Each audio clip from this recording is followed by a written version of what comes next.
Ladies and gentlemen, welcome to episode 19 of the J Money Talks podcast. I am your host, Jason Johnson, and you can call me J Money Baby! Woo! I'm excited. I'm ready for this.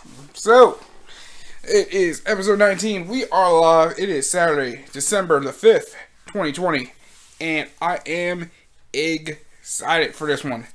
And I'm probably blew your guys' eardrums for a minute. So, we're about to get started.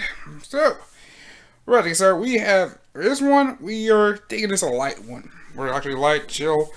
So, first one is a light, chill episode. First one, especially. So, put on your favorite anime shirt or whatever. Get your sweatpants on. And let's begin this episode. We are pretty much going to do an AMA / pretty much an AMA. And I'm also going to tell some tell some stories. Tell some stories. Either way, if you don't know this, take a look at this haircut. Alright, let me show you guys. This haircut is clean. Especially this lineup of my beard, everything. Let me tell you, it is clean. I feel great. I actually feel great. The only downside is I can't go out anywhere because the bars are closed. Because this state has probably a few morons who believe that this quarantine is a government conspiracy, which it ain't. I don't know. And now I gotta at least deal with the fact that I can't go anywhere. So, we got a few questions. We have a few questions, and we're gonna start with probably the reply to the story. One reply to this question sticker, and we're gonna start it off with the question we got is. I think we're gonna start with probably my man OGIC Isaiah Collins. And his response was, "What made you start this podcast?" Well, I'll tell you something. When I started the podcast back in, when we started this podcast, I think I did this, I believe we started this in July, I believe. Yes, sir. I think it was January hold on, let me make sure I'm playing it. July the 3rd, 2020, day before the 4th of July. You're probably asking. Now, you're probably asking, why did I decide to start the podcast? Why I wanted to do the podcast game and when I accepted the podcast and the reasons why. My biggest thing was I actually wanted to at least, because one thing is I didn't know much about, at that time frame, prior to this, I didn't know I was going to go back to the job, pandemic was going on.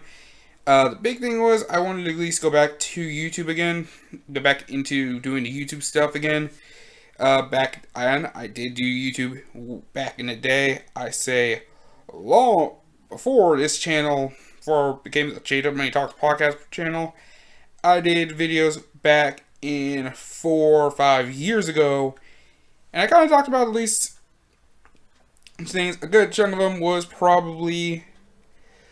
mostly like with football, pro wrestling, college sports, and a few other things. And like basically just my own little thing. I did like these short little segments, just have a little fun. I say one of the things. Now, I did make a video a while back. On the very first video I ever did was pretty much a school project which was actually, I believe, which at the time I'm recording, it was April 28th, 2014. It was just this silent film assignment I did with my friend back in high school, which was my junior of high school. It's 6 years old. I just posted this silent film like assignment just to this short little silent like film. Me and me and a couple people in my class. I'm not gonna give their actual names out there, but we were just making video, and then I was like, had my the one I used an assignment, and I decided to make the video, and I was like, I did this for a while back. I also did like a few of our videos where I kind of did like pretty much like me going on like a little tangent on the Patriots and everything with Bengals, which is like the second most popular video on the channel. When it is, people did not like it. Bengals fans did not like the fact that I ragged on their team and I didn't have any facts about their history. And I did a bunch of other things, like in terms of videos, like a bunch of videos, like pretty much in my college dorm room. I just did them because I was like, I had not much else to do because I was in college and I kind of did not have much to do. Have fun, I kind of went with it. Especially I did some of the stuff back in school, and I went back to the dorm room, had some fun. Went back to the dorm room, started doing more videos. I kind of had like ideas in a lot of other things, and a bunch of other things. Some was alright, some was okay.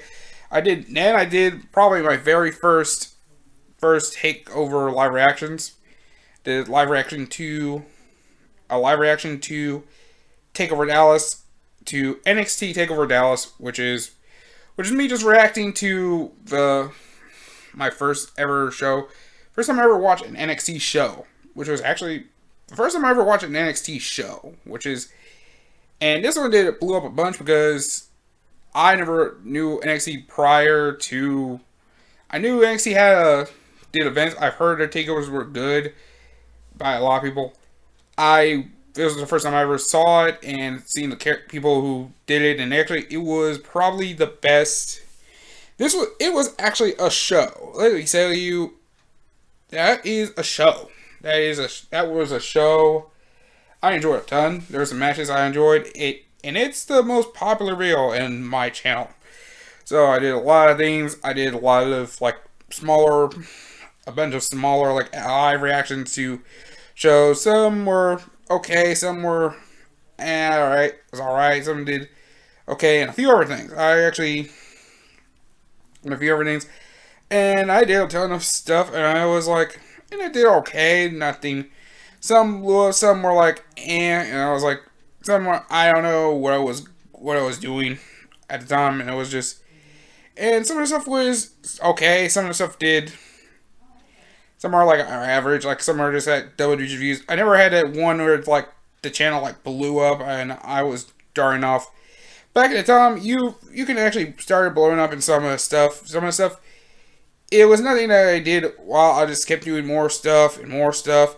And I think I decided to, be real and decided to do some more stuff. Started getting a little sporadic, and then recently now if you want to know one of the last videos I did was back when one of the best time I pretty much started taking this channel seriously was back in 2017. It was back in 2017. It was like a few days after 2017, after my 21st birthday. And it was, well, The Truth, which pretty much opened up my entanglements with women who pretty much trade sexual favors for money, which was back when I was 20 years old. It was a thing that I met pretty much I'll just be blatantly honest, pretty much escort, basically. And basically escorts. And yeah, that was the thing I did. And I decided to take a little break just to refocus, repurpose myself and a lot of things. Excuse me. A second. A lot of things. So one of the things was I wanted to go back to YouTube, but one of the things I wanted to do was one of the things I decided to do was look back on what I did, and it was one of the things I wanted to do was a podcast. I have thought about doing a podcast. One of the things is doing a podcast was not really hard. My thing was figuring out what can I talk about at the time, because I thought to myself at 20, I'm at 23 now. I'm like, I don't know when I'm getting back to doing this stuff. It was gonna be like a one-time thing. My thing was pretty much is I just want to be like honest. I kind of want to open up about some stuff, at least give my opinion about some stuff in like, was it like a real raw honesty, like my honest opinion. I decided to look at some cases, like if there's a situation, like a story, like for example, my opinion about, for example, one example is recently, if you don't know, Wednesday, NBC analyst Chris Collinsworth ended up had to apologize publicly because of a comment he said, the way he said a comment on his on broadcast, and during the Wednesday afternoon football game between the Steelers and the Ravens, he made he was talking about like female fans who knew sports, and pretty much he was talking to, he said he was talking to some players, talking to some fans, some female fans about football, and he ended up, and these girls were like very knowledgeable about the sport, and pretty much Chris Collinsworth was, in his words, he said he was blown away that these girls knew that much about football, and that these women knew about football. He was like blown away that, like most blown away mean, like he was shocked that these girls know football. And Chris Collinsworth was a former NFL wide receiver for the Bengals, for the Cincinnati Bengals back in the 80s. So he's pretty much in shock, and he's a football analyst. So the fact that he's shocked that there are pretty much female football fans who are very knowledgeable about the game. And what happened was pretty much the social justice mob pretty much went after him because the way he said blown away, which I don't know why. I'm thinking these women probably had a dirty mind at that point, because they think blown away means like that all the girls gave this dude a blowjob. I'm like, a blowjob or some shit. I'm like, what the fuck? He's shocked that a female fan knows about football. That is something about some people being, somehow female fans think, oh, it's offensive, it's sexist, and all this shit. I'm like, no. I'm like, no. Let me tell you something. I say this. The Chris Collinsworth shouldn't have really apologized to that situation. To me, yeah, he said what he said. But here's the thing. If you watch the game and listen to, I say this, I think they probably read it or something, instead of like hearing him speak on it, and hear the context in which he said it. You can tell what he said isn't supposed to be offensive in any way, shape, or form. Like, in any way, shape, or form. All I'm going to say is, somehow people got mad over it in a way he said. He said he was blown away. Like, he was shocked that there are women who actually knew the sport. And I said, here's the thing. It's Pittsburgh. Steelers fans, there are female Steelers fans that probably know that sport a ton. There are mostly, if you're a football fan, you probably have a good sense of knowledge of this game. And I will say this: if you're a knowledgeable person about some sports like football, baseball, basketball, all I'm saying is this: if you are single, feel free to slide into my DMs, because I will gladly. I would love to have conversations about sports anytime. Trust me. So, but that's besides the point. But my point is, Chris Collinsworth shouldn't really have apologized that entire time. If you pretty much thought it was offensive, like the way it meant by blowjob, I'm just thinking in your mind, okay, those ladies, all I'm saying is this: you're thinking about blowjob. Here's an idea. Here's an idea for you. If next time boyfriend or husband come home from work, this is what you do. As soon as he knocks in the door, get on your knees, unzip his pants, and just one way in, one way out, my friends. There you go.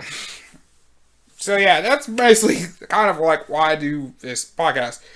Is, to me, I don't really care what race, gender, sexual orientation. I'm just gonna. The truth is, if it's something I want to be, if it's a topic I want to be on, if it's any topic I want to be on, if it's sports, politics, whatever the case may be, I'm gonna give you guys the truth, and I'm gonna try to give it to you deep down how I feel it is, and how I feel it is, and it doesn't matter. Like, I don't care, and it can be, and it might offend anybody or everybody.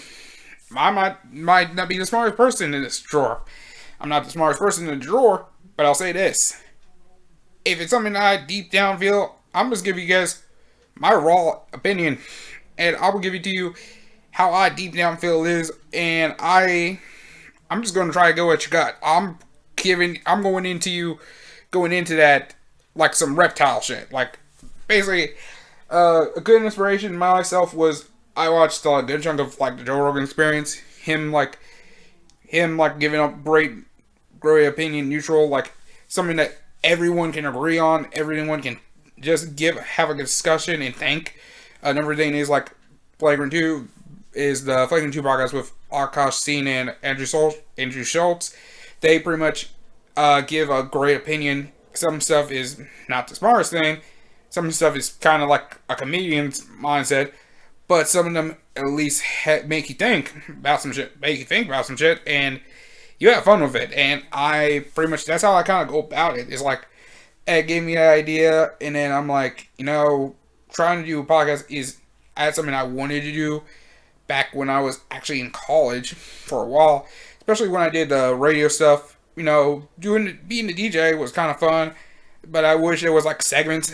I wish there was actually segments, or I would just I actually had a co-host or something, because I would have loved to have a time where me and a friend and a couple friends, we just shot in where we actually had just a few minutes of time, just pretty much just breaking the ice, shooting the shit, and just playing some music and having fun for like 2-3 hours, whatever the case may be. And that was kind of how I wanted to go about those segments, and have fun with it. And that's something I wanted to do. I kind of had an idea of what to do, general idea. Like, I'm kind of using the basic stuff. Like, right now, I'm kind of using Audacity for my, for the audio recording. I pretty much use the camera on my laptop for the video camera you are seeing now. And, yeah, I'm pretty much just doing, just mostly basic stuff. Is it best? Not really. Am I going to upgrade? Going to upgrade. I will say that, yes, absolutely. I do plan on upgrading pretty much my laptop. Probably, because one of the things I'm planning on doing is next year because I'm planning on moving to my own apartment, and I'm planning on taking one room and make that my like a studio / office, editing station, like everything. Because I'm pretty much going to try to get like a new desktop. Like I said, I actually used to have a gaming desktop. Because I did run a gaming channel for a bit. Will I do a gaming channel again? Yes, I do plan on going back to the gaming channel again. Let's just say I need to get a new PC. I won't get one for now. Because right now I kind of have my desk is being occupied by pretty much my work. By my work computers and by my work computer right now. So, yeah, that's actually something that's going on with me. So, yeah. One thing is, I know, because at that point, it was June when I had the idea, and I was thinking to myself, I don't know when I'm going back to work. I don't know really when I'm going to go back to work, start working again. I don't know what I'm going to be doing moving forward. I kind of want to do something fun, pass my time, and be creative. And I want to be creative again. And I actually had that itch.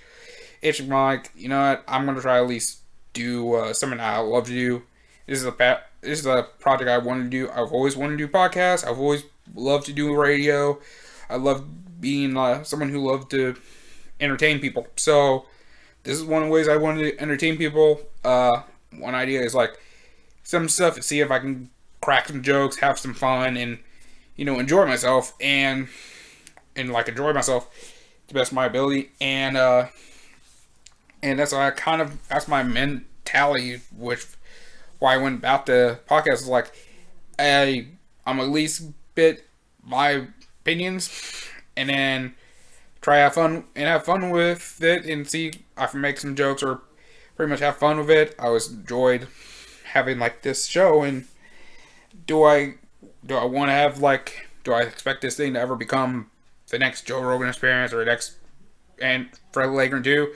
No, I just wanted this to be the first J Money Talks podcast, and have that I'm inspired by them, but I want to be my own thing, and but I also want to have fun with it. Also, and the next year comes around, I definitely want to have conversations with people. We pretty much just talk, shoot the shit, and pretty much have fun.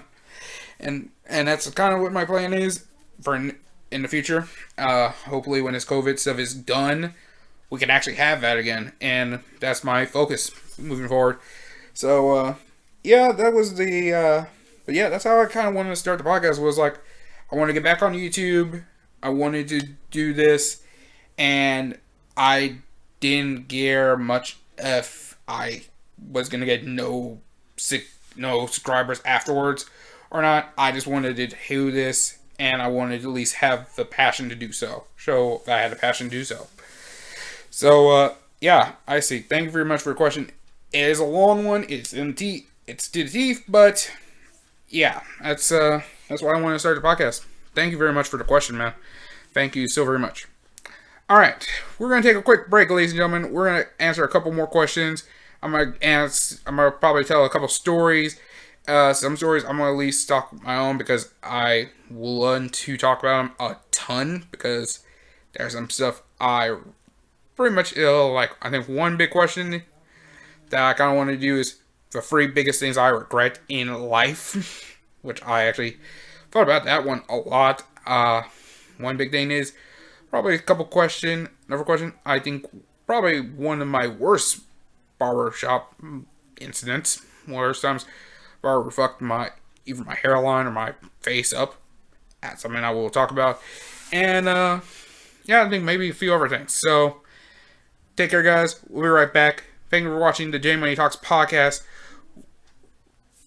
We'll be right back, ladies and gentlemen. You're watching the J Money Talks podcast on both YouTube and SoundCloud. Don't go anywhere, folks. We will be right back.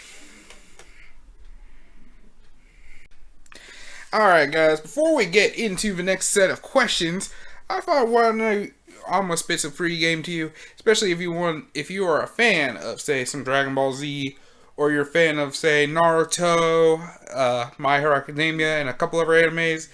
I want to help you guys out with some gear that'll help you guys out. You guys, it's one place that actually makes a great bunch of these anime clothing. It's justsaying.co. .co. They actually make various tons of anime gear. They got pretty much your anime gear. Like, for example, they got the typical, they got the simple Dragon Ball gear. They got a simple Dragon Ball gear. They got your Naruto gear. Heck, I think they just recently dropped, right now, the recent anime Fire Force. They actually have some Fire Force gear. Actually, I just saw this recently, so actually I'm probably might look into some of these things. They also got My Hero Academia gear. Find My Hero Academia gear and a few others. They just recently dropped some, they actually just recently dropped, I believe, dropped some new Naruto gear for women, and it's actually looking good. It actually looks good, ladies. Which actually looks good. Which actually looks pretty good. Especially you got the of course Naruto. You got the GOAT. To me, the GOAT, Rock Lee. I mean Kakashi. I think you can dress up like a female member of the Akatsuki. So, and a few others. So, me, I actually So I was actually just ordered for me for Christmas, which will probably much be coming in close to New Year's. It's a nice long sleeve like Vegeta, a nice long sleeve Vegeta. My apologies if you hear this downstairs. My stepmother and her friends are in the basement, so pardon me. So yeah, that's going on. So I bought a Super Vegeta shirt, a long sleeve Super Saiyan Vegeta shirt, and a nice Super Saiyan 2 Majin Vegeta pair of joggers. Let's just say joggers. So let's just say I'm gonna be looking just clean. Just say your boy is gonna is going into this next one, ready to go make. Let's just say when I go into the next year, I'm planning on going in there to make some fucking games. So, yes, I think when the summertime comes around, I'm gonna be rocking a nice little performance pole. And what they got, one of their performance poles is that classic Vegeta casual shirt. Yes, the Bad Man in pink polo, which I might be copping when, especially when the summertime comes around and I get a little slimmed down. Your boy is going to come in a little nice and slim. So, if you guys want to get you some free game, get a little discount to some game, to that anime gear, and you want to dress up like your favorite anime heroes when we go in workouts, especially in this time of quarantine, you need everything and anything and everything to try to look like pretty much an anime protagonist out there, because at this point in time, anything and everything pretty much is happening. Who knows what 2021 could have. So, if you have one, try using this coupon code here, which I actually got in when I started shopping because I shopped there first time actually. I'm gonna share this coupon code for you guys. It is GREGI00 free CK. It is GREGI00 free to CK. Go to justsayin.co. I think they can make you super. Just saying. Anyways, let's move on to the next. Let's move on to the next clip. Alright, guys, we're back. We got a couple good questions. This one's good from a good homie of mine, Aiden Barnett, my man. Yes. What are your thoughts on Scott Satterfield interview in South Carolina, and do you think we'll get through the entirety of a college basketball season? And the next story is, has a barber ever fucked up your hair before? I would love to hear this. Well, alright, so I think we can do these couple questions.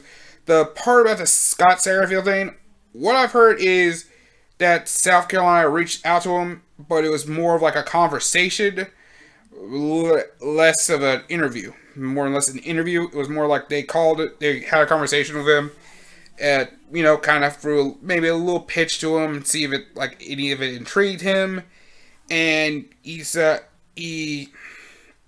still decides he's taking Louisville. This was the thing that he was asked, but he said that Scott Sarah, about what he said. He told the Louisville Courier-Journal, he had no intention of leaving. He said he owed an obligation just to at least listen to South Carolina because of where it's at.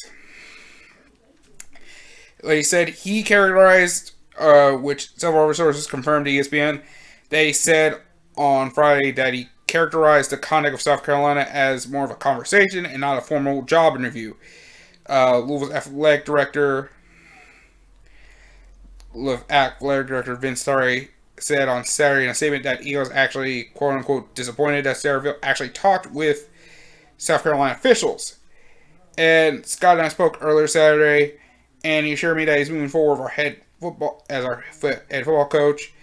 I feel as good about Scott's abilities today as the day we hired him. As a long-term fan and the current athletic director at Louisville. I understand the history behind our fans' trust issue with football coaches. Rightly so. I am disappointed that Scott had a conversation with another program, but I'm comfortable that we have an agreeable path forward. The second year coach said that he actually helped Tyree and other members of the athletic department informed of that he was contacted by this conversation with South Carolina.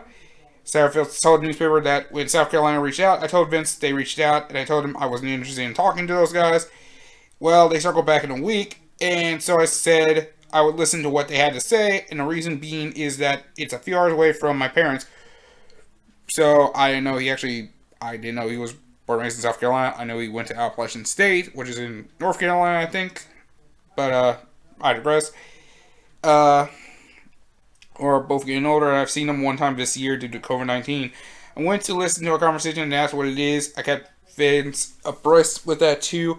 I'm not trying to hide anything from anybody. I'm not that person. And that is the thing here about, now the big part about what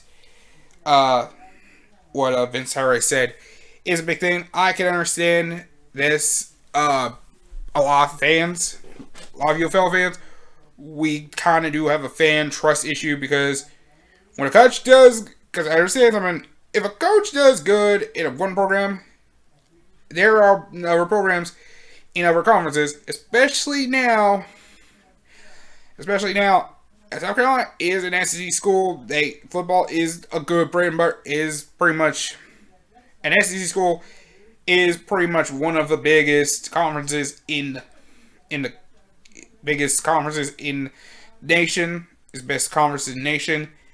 If they're pursuing you, it's like one of those dream jobs, It's one of those dream jobs.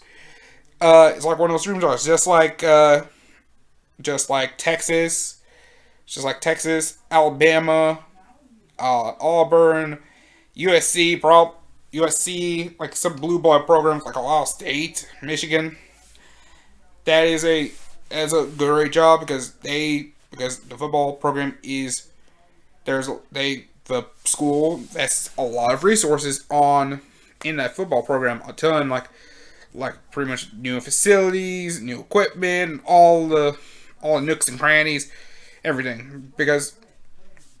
And a school like South Carolina, coming out to them and understand, South Carolina has had great coaches. They had Lou Holtz towards the end of his run after Notre Dame. They had Steve Spurrier for a while.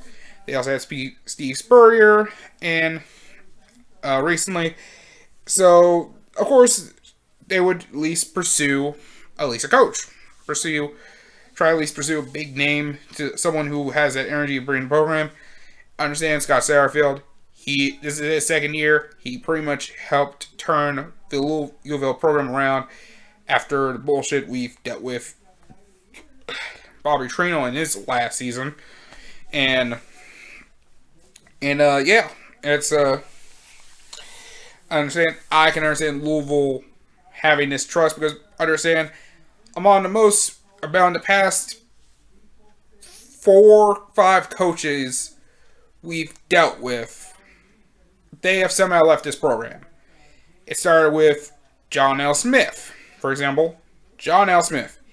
He decided to leave the university. He left Louisville to go to Michigan State back, I believe, in 2001, 2002. And what I've heard from my father, and my dad told me this story many times, he decided to, he was announced that he was taking the job.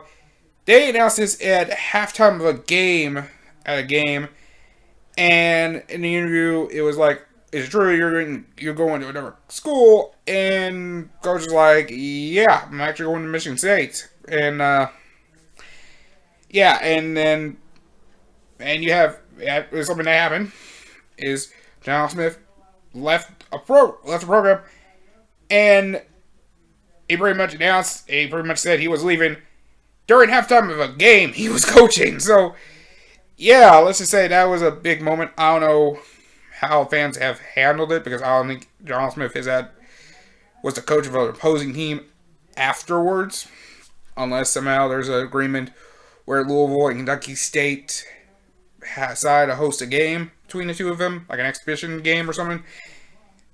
Because John L. Smith is actually currently the coach of Kentucky State, head coach of Kentucky State right now, University, KSU. So there might be something in the future. Who knows? I don't know how college football works really, so I don't know if U of L and Kentucky State can play a game. If not, then hey, who knows? Then you got Bobby Petrino. Bobby Petrino, of course, he leads Louisville to the Orange Bowl. He leads Louisville to the Orange Bowl, pretty much a top 10 finish, one of the best seasons U of L had in their program's history. And that's just days after he leads the team to one of the biggest bowl wins in history, one of the best seasons in U of L history. He leaves to pursue his dream to be the head coach of the Atlanta Falcons, who had Michael Vick at the time. And this is pre-dogfight trial Michael Vick. So let's just say he leaves the program. And then he leaves the program, to pursue the NFL. The NFL.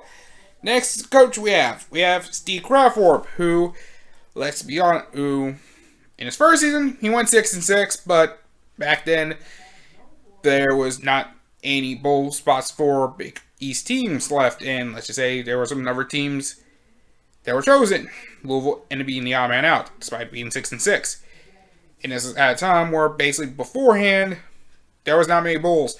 Now, pretty much bowl season is pretty much every team that has a 500 record is pretty much going on trips like it's an Oprah giveaway. Just basically, if you got a 6-6 record, it's basically you go to a bowl game, you go to a bowl game, you go to a bowl game, you go to a bowl game. Everybody gets to go to a bowl game. Everybody. So, yeah, everyone gets bonus football. So, that was the plan. Year 2. And this is actually how I know, and this is clearly how you know this guy pretty much was trash at that time frame. This man was, I think, Louisville went 5-2 at one point. Basically, at this time frame, you just got to win 1-2 games, and there were some winnable games.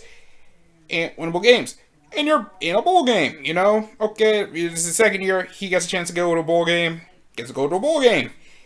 And this man, pretty much, let's just say, if this man decided to play the Atlanta Falcons simulator, and if you don't know, that man decided to play the Atlanta Falcons simulator, and Louisville lost 5 straight games. Ended their season 5-7. So, year 2 ends in him performing probably one of the biggest blowjobs ever. So, blowjobs ever in season blowjobs ever. Ending blowjobs. The next season, for season 3, this man pretty much didn't even try to even keep his job. The dude went 4-8, especially in his last game, which I actually, if you want to know, I attended that Rutgers game.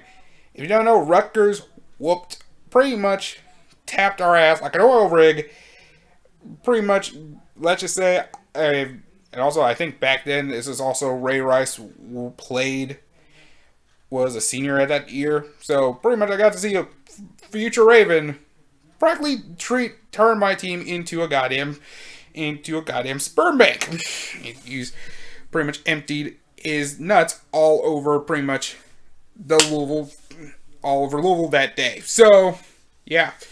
Also, fun fact about that day, after the game, me and my dad went to B-Dubs by St.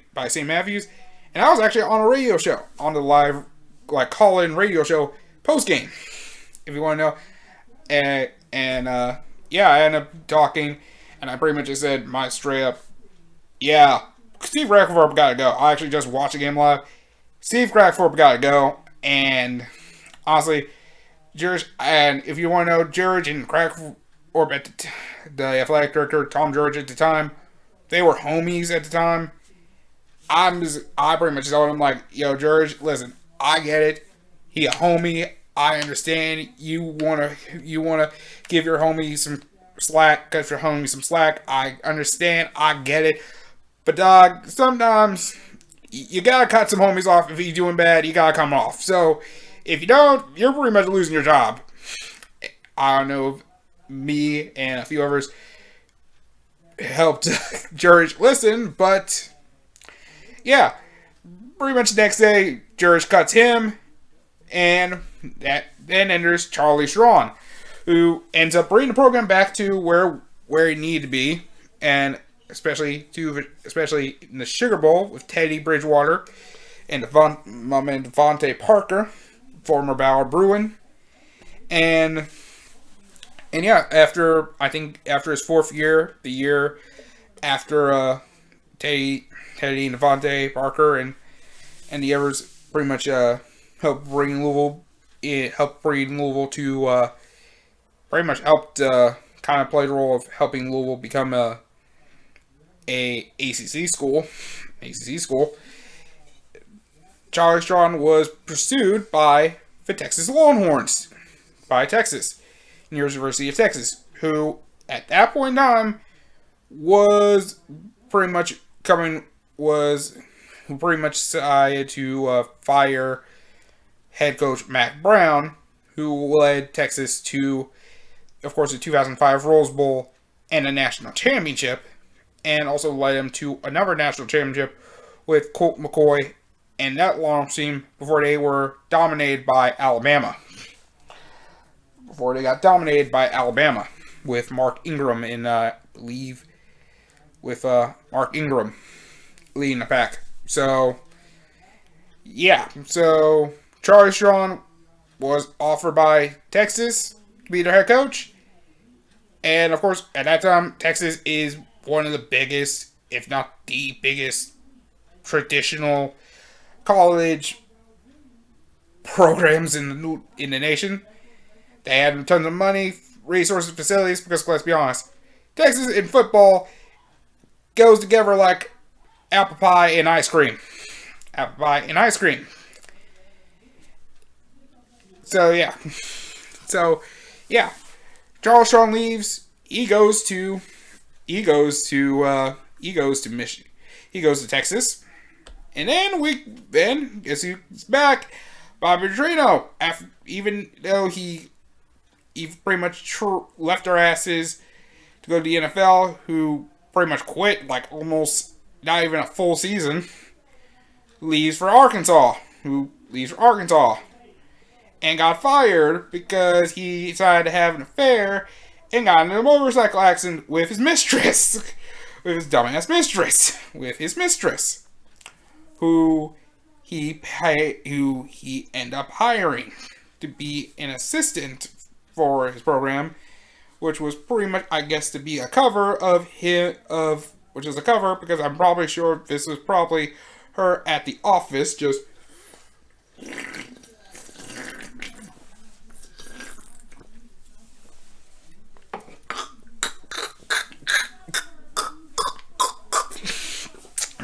under his desk. So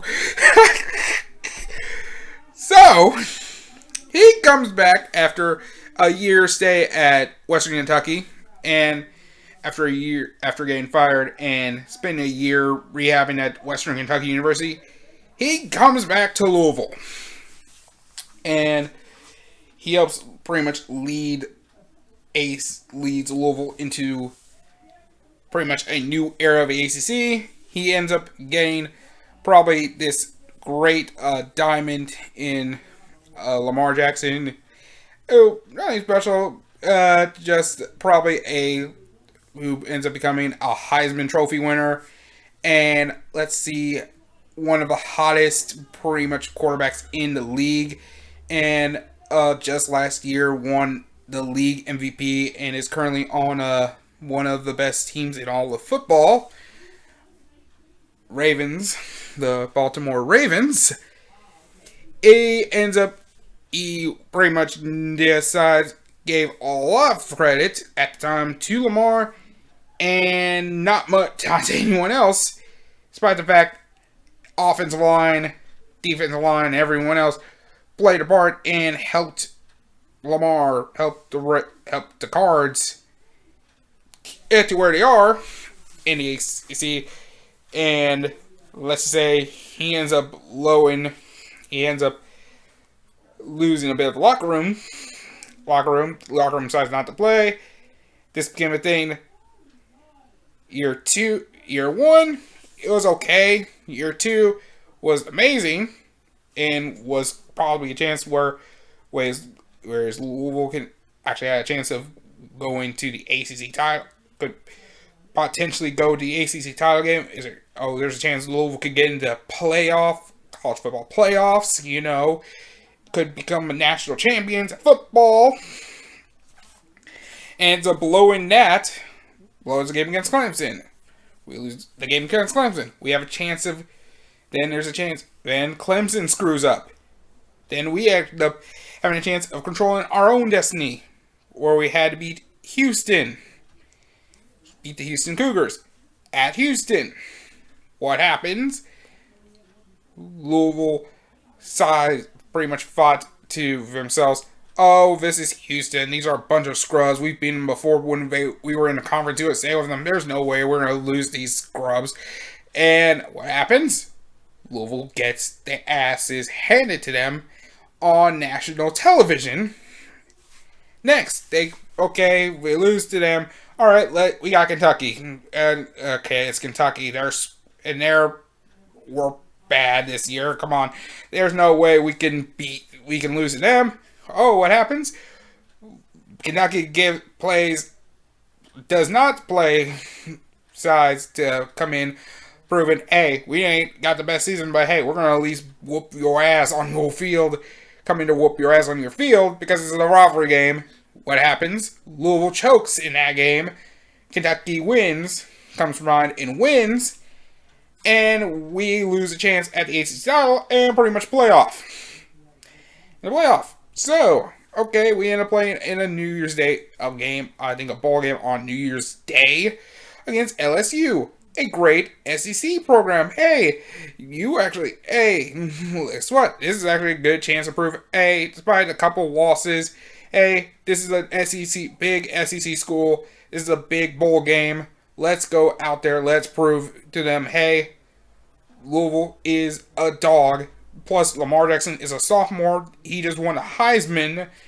Let's go out there and end the year on a good note. What happens? Louisville plays horribly, doesn't even bother showing up to the game, and practically got their asses clapped by LSU and Les Miles. Yay!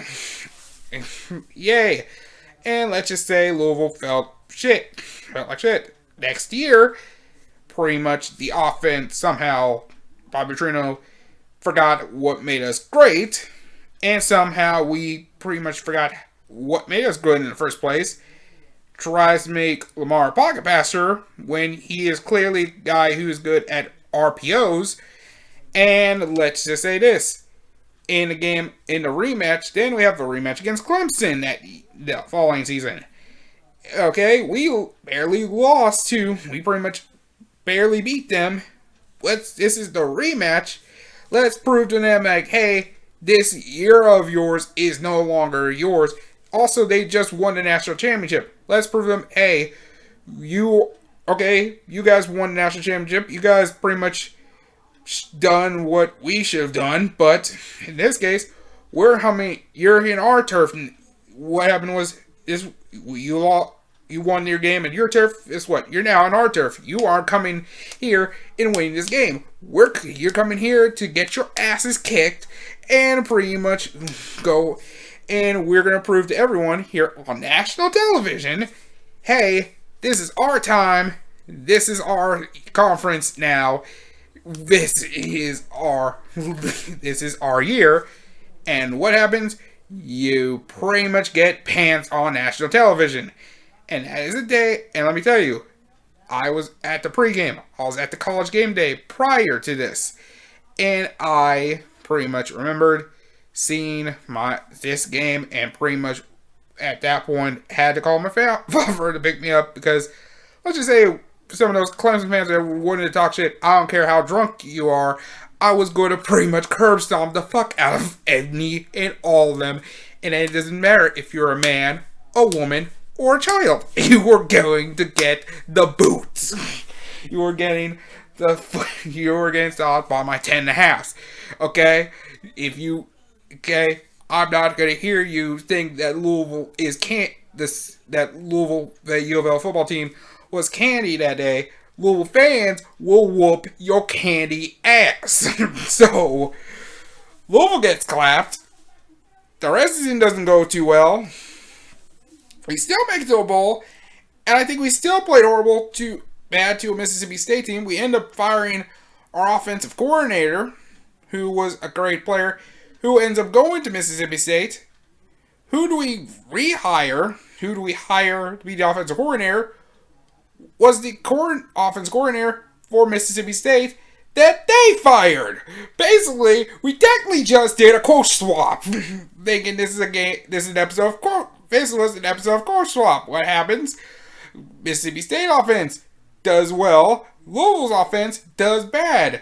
Louisville loses that bowl game. Lamar Jackson's season ends in an L. Career at Louisville ended in L. He gets drafted. The next season, Louisville loses to a Florida State team barely, and Bob Petrino goes into a shit fit with these players, and at this point the players are like, you know what? Fuck this nigga. Let's get this nigga fired. So, Louisville decides not to play a goddamn game, pretty much, and if you want to know the tipping point of how they got fired, they end up going to Clemson the next day.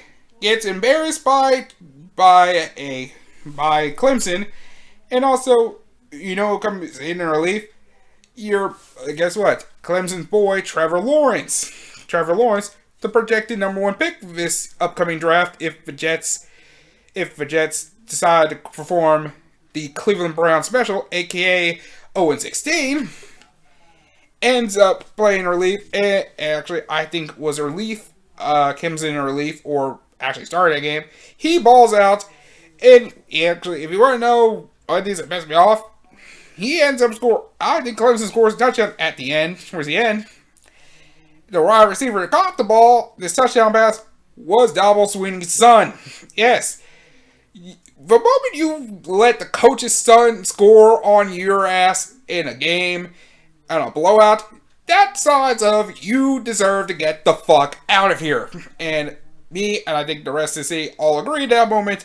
Bobby Petrino, you know what? Get the fuck out of here. Fuck you, and never come back, you piece of shit. So, that's what happened. And now that's why we have Satterfield now. After a season of pretty much dealing with bullshit, we finally found a coach who finally breathes new life into the program, and now in his second season, a new school has come into the fray and is trying to scoop him away.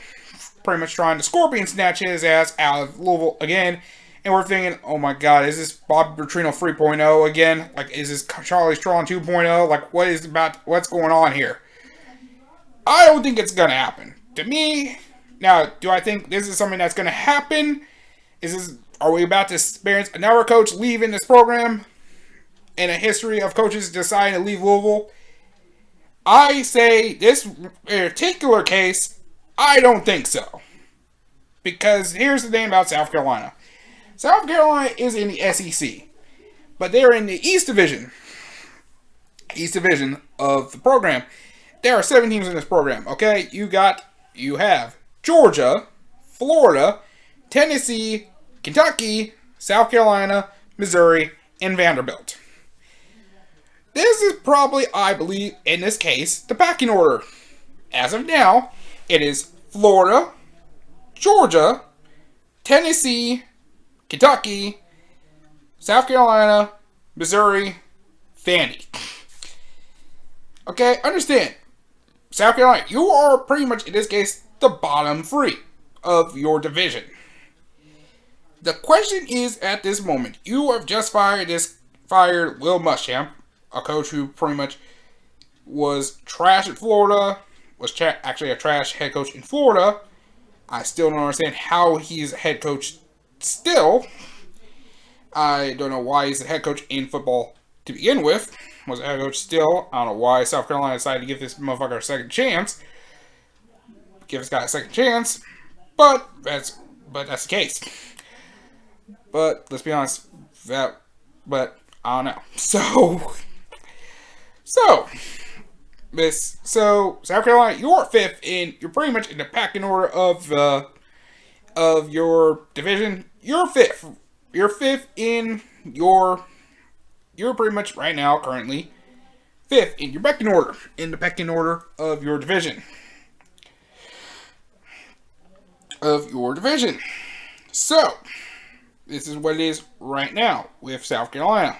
And this is my case right now in terms of South Carolina. Which, actually, who is, as of this current moment, as the time of recording, is getting their ass clapped by Kentucky. 41-18 with 90 seconds left in this half. So, in the current standings right now, in fact, South Carolina is near dead last. They're only in front of Vanderbilt and are behind Tennessee. So in this particular case, in the case here, the current pecking order, if we're looking at the East, you have to try to be better than Florida, who's right now to come up with Dan Mullen. They pretty much got the contrast, Kyle Pitts, and a great, and that team. Georgia, Missouri, UK, Kentucky, and Tennessee. Right now, Kentucky is on the come up and has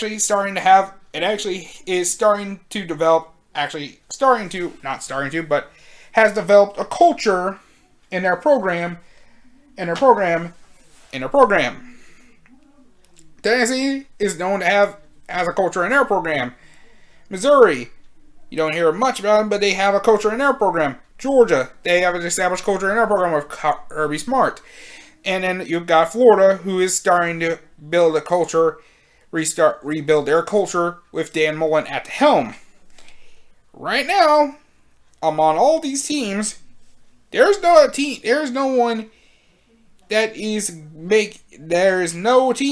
right now, currently, that is going to literally help. That does not help your case here. Plus, you're about to end this season currently I think your season is now done. Is officially, as of this moment, done. It is. As of this current moment, you are now 2-7. You have ended your season at 2-7. 2-7. And a year where you pretty much fired your coach, I believe, 2 weeks beforehand. I say 2-3 weeks before the year ended. So, your current head. So now the big question is for your head coach, for your team, is who do you actually get to replace? And who can you replace as your head coach? Head coach. And my question is, what are you guys' expectations for the program, for your program? Is if your idea is immediately SEC title or bust with your coach, the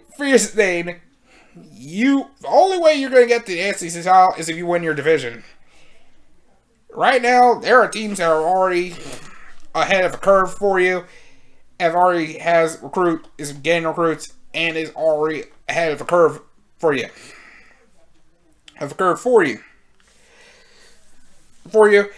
And let's be honest, you're not beating Alabama.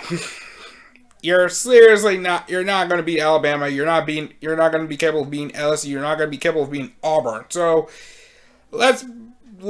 How about we bounce back for this case? In this case, for you guys, you need a coach, I believe, is this. That you need to understand, you're going to need like 4 or 5 years take the approach of Indiana.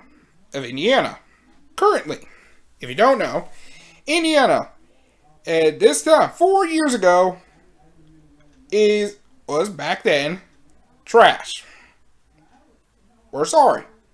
They were trash. Indiana has recently, if you look at Indiana, what they've done in the 4 years that Tom Allen has been into this year, where Indiana has been at right at this point in time, they are coming off right now, as of this moment, this season, they have actually achieved one of the best seasons of the year, where they have pretty much beaten 3 ranked teams. They have finally tied a program record by winning 6 games this season, which is the first time they have actually, for the last time they've won 6 Big Ten games in a season was in 1987. Was back in 1987. They've also snapped a 10-game skid in a 10-year losing streak to Wisconsin, and they've actually in their series and against Wisconsin, and this is the first time they've actually beaten Wisconsin since 2002. If you don't know much about how good Indiana's been, they actually beat first game of the season. They ended up beating Penn State, who was ranked at the time 8th ranked, in overtime. 2 weeks later, they end up going up against Michigan, who they have not beaten since, I think, 1984 or something like that. It was for something like 1984 or something like that. I think I'm right. I think that's what I think it is right on the money. 1984, which is a long time. They've been ranked for, this is like one of the longest they've been ranked for a while. Among others, they have beaten probably, I think right now, they've pretty much at this, in all honesty, at this point in time, Indiana has done one of the biggest, has practically achieved one of the biggest, accomplished one of the best seasons. Is one of the best seasons of all time, and actually, if Indiana, the only thing that honestly stopped Indiana from even reaching the playoffs at this point in time, that's stopping Indiana from actually, in my opinion, and honestly, in this case scenario, from pretty much being the Big Ten, a candidate in the big, for the college football playoff, in this, situation. Oh, okay, here it is. I was wondering where it is. I can show you. Yes, first time in 33 years. 33 years. So, yeah, Hoosiers last won a game against Michigan was pretty much October 24th, 1987. This is their second in 41 games they've played, and only a second in 21 games they played, I believe, at Indiana, at Bloomington. So, yeah, this is I think they've also been Michigan State first time in a while. Also, I think this is one of the games, first time they've actually been Michigan State in a while. They've been teams they haven't been in years. This is the first time they've actually been teams. They've actually had practically, I won't say a good season, but an amazing season. And this is something that has worked out. This has been something that's pretty much a rebuild that's been taking at least 5 years. That's pretty much taken, I believe, 4 to 5 years. It is pretty much they pretty much are, which is now a crazy, which is actually their big, which has actually has been practically which has been quite recently a process.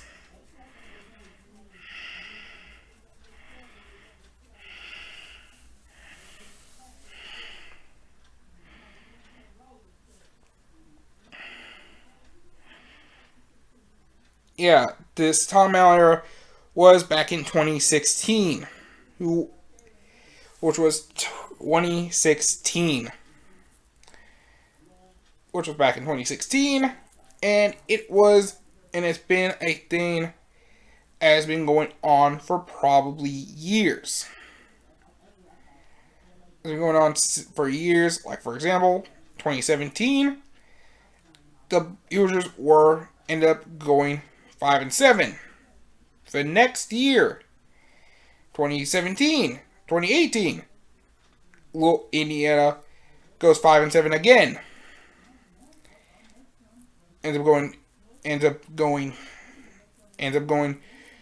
go 2019. Indiana actually has a great season. Ends up breaking the mold in the first season with an 8-4 record and become bowl eligible, which is a big thing. They actually end up playing against Tennessee. Now they're actually going up. They're actually going now. They are going in. They actually just now. In Indiana's first season, now in his fourth season as the head coach, in their fourth season, this is pretty much, in this case, what Indiana has been doing right now. This is the year they have actually pretty much in all honesty, a big rebuild phase. Is pretty much just came off of pretty much the 4-year, like pretty much a 4-year is coming off this 4-year rebuild of a program. A 4-year like culture change of the program. In this case scenario for South Carolina, if you want to, I say this: if you're trying to contend for that East Division title, for an SEC title appearance, you're going to have to find a coach who is going to help build a culture with you, and that is going to take 4 or 5 years. My question is and I say this to any Gamecocks fans out there: are you willing to sit for 3 or 4 years of practically getting just treated like a human condom by Tennessee, Florida, and Georgia for another 3 or 4 years before it's time you guys start doing the fucking? So that's all I'm going to say. Are you prepared for that for at least 3 or 4 years with a coach, and probably dealing with like 4-8, 5-7 seasons? Just want you to know. Just asking. Are you cool with that for 3 or 4 years? And then hopefully you guys can get back into being like the Gamecocks of old. Like with Steve Spurrier, where you're actually, at least close to the cream of the crop with what you guys were. Also, when you were also finding ways to fuck Kentucky any way you can, possibly. Because you guys had a long streak, which they ended a while back. So, falls in your court there. So, I think it's been long. This is long to the teeth. I'm going into probably a rant, a little tangent here. But yeah, I don't think Scott Saravel is going to leave Louisville to go to South Carolina. Right now, I think their next head coach choice is probably going to be Shane Beamer, who is the son of Hall of Fame head coach Frank Beamer, who's currently a defensive assistant for Oklahoma currently. So, and he actually used to be a former coach with Spurrier, part of the Spurrier regime between 2007 and 2010. So, I think that he's going to be the coach there. I think other choices is the head coach of Louisiana Lafayette Raging Cajuns, and the current coach of Coastal Carolina, Chanticleers. That's probably the coaches they're probably going to be looking for. Those are, like, I've heard, the three big candidates according to that story. So I don't think Scott Satterfield's leaving Louisville this year. He's going to be leaving Louisville. I think he's going to be here for another year. I think he's still going to be here. And do I think there's going to be a college basketball season ending? I think so. I think so. I think they will play through the season. But I think by the time we get, the non-conference schedule will be a little, I think non-conference, it depends. It depends on the non-conference schedule. If there's any games, only games I'm hoping for is pretty much we do get a U of L UK basketball game, because we don't have one for football this year. Please don't cancel, like, pretty much a tradition that's been going on since the 80s. That's been going on for years, which is a U of L UK basketball game. This U of L UK basketball game.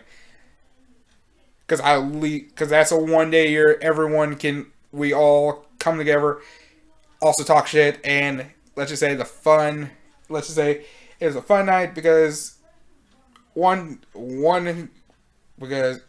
because as they were families get together and also want to kill each other at the same time. So let's just say husbands and wives fight, pretty much will talk shit, and I also have friends who are Kentucky fans. That's the one time I get to have fun and talk shit, and am on over. So let's just say, yeah, I say this. I hope this basketball game happens. I say in terms of conference games, I think there's going to be a chances are they're going to try to do, I say they're probably going to do a conference bubble. I think they should do, like, conference bubbles, probably. That's what I think is going to happen. They're going to do a conference bubble. They pretty much are going to have Indianapolis be a bubble thing with the NCAA tournament, which I'm wondering how they're going to do that situation. Which I think is, in this case, they're going to probably have the whole state of Indiana become a bubble for the tournament. Because, let's be honest, plus all the gyms that, these high school gyms in Indiana, can probably host some like the first and second round games easy. Because if you haven't seen any of the Indiana high school gyms, some of them look like some D2 division, like small school, like small college gyms, like small, like Division 2 college gyms, like, basically. So, yeah, take that how you will. I think college basketball season will go on. I think college basketball will be a thing. I think, to me, I think I would try at least I think the conferences are going to have their own, like, bubbles.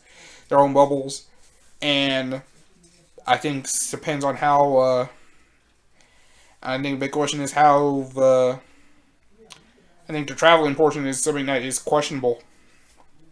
Is going to be the question. So, yeah, that's my opinion there about this, about the season.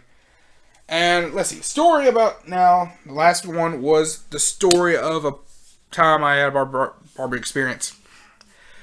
I guess one bad experience, and this is, I think, it's not the barber's fault, actually. I was thinking to say this. It's not the barber's fault. It's just that I didn't know how sensitive my skin was at the time. And that is when I use razors. Yeah.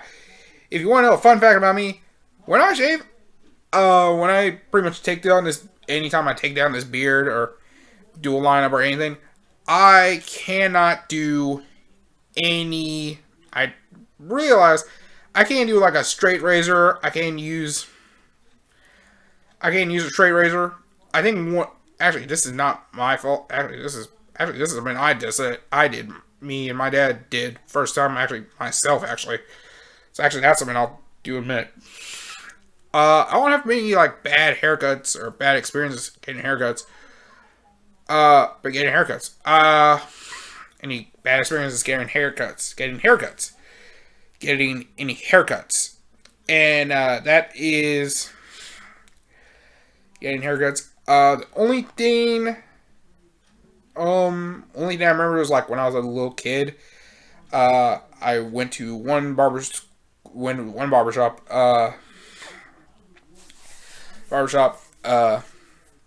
Barber person owns a barbershop. DJ. DJ's barbershop. It's an old barbershop that's from way back in early mid 2000s. Is the barbershop is no longer in operation as of this current moment. One time he cut my hair, and while he's like, doing my lineup, I didn't think he was focused on. I think he was talking to someone, and accidentally cut me above my forehead. It was kind of like noticeable. It healed up. It healed up eventually, but yeah, that was one of those bad haircut experiences. I don't think I ever got a haircut from him again afterwards, because my dad kind of did not like the fact that he kind of did, let's just say the haircut was not the greatest. So let's just say that haircut was not, that was probably one time I think that was my one bad haircut of the many haircuts I've gotten.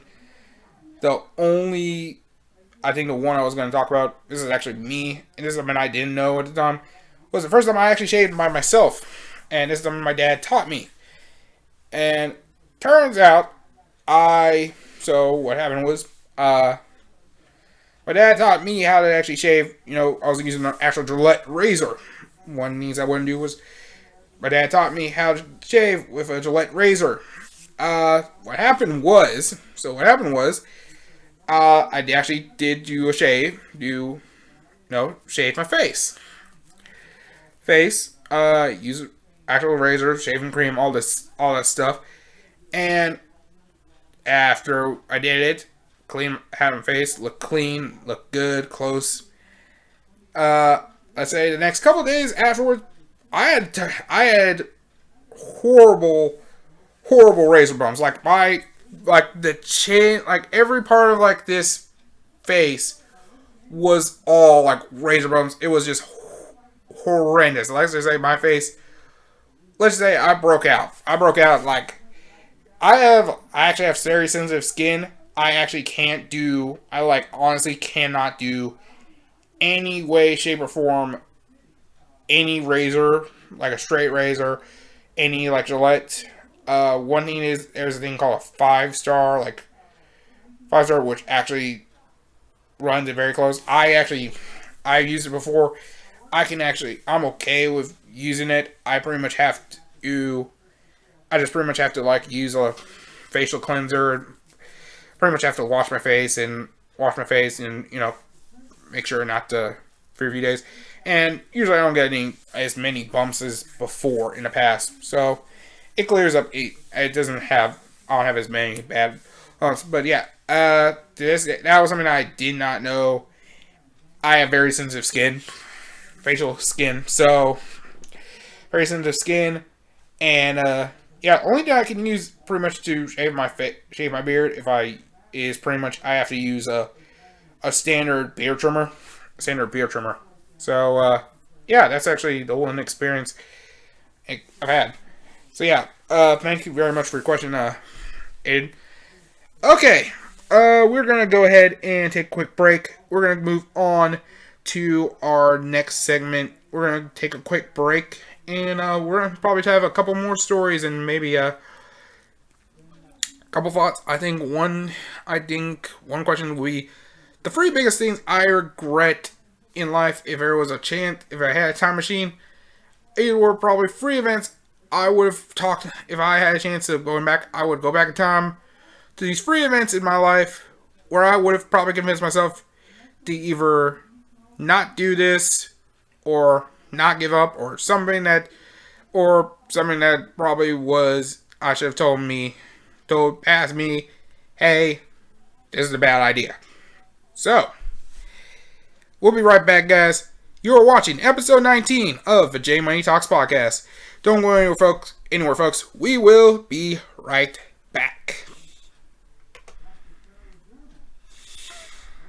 Okay, so before we continue on with the episode, let's talk about. It's actually a good product that actually helps me, which actually helps with. Oh, sorry, fellas, listen. Fellas, listen.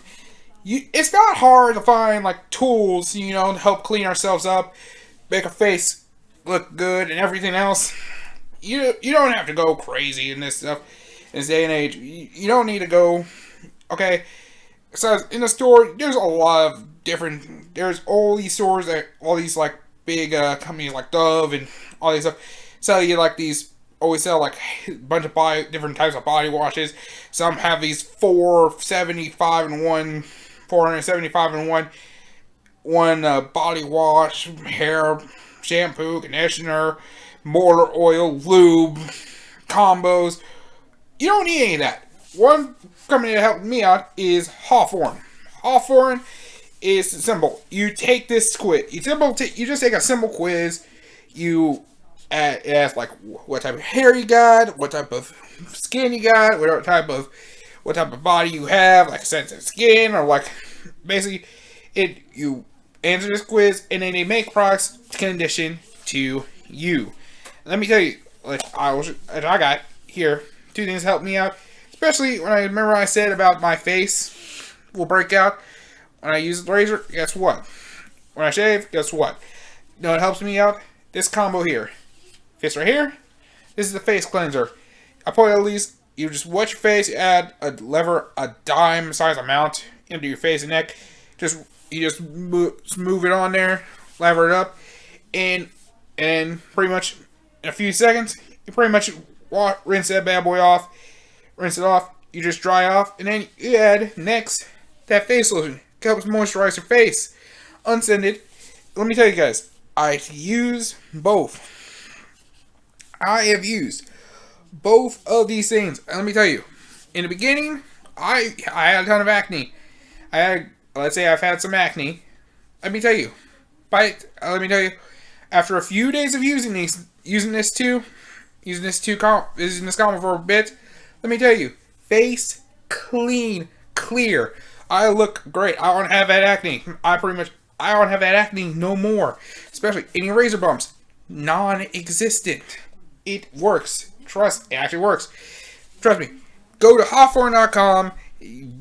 Take their quiz. It'll help you guys out.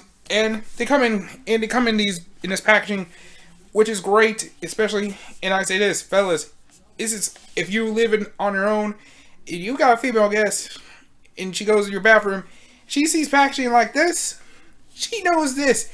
Hey, you are professional. You clean. It kind of gives her the message of, hey, we pay for the dinner. We'll pay for the first date. We know we are safe. We are caring men. We are the type of people, when we're done with the date, we will pay for the Uber for you home and actually walk you to your door. We are that type of people. That is the message that we kind of sends to us. So, go to Hawthorne.com, and if they ask you, tell them, at least put one of my social medias in the description, at JMoney1196, to Instagram or Twitter. Tell them I sent you here. Tell them the J Money Talks podcast sent you. I'm not sponsored by them, but hey, I'm one to at least spit some game out to y'all. And hey, if they help me out, they probably help you out too. I'm helping everyone out here. That's what we do.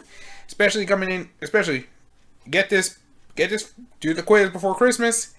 Do the quiz. Who knows? By Christmas, you get this stuff.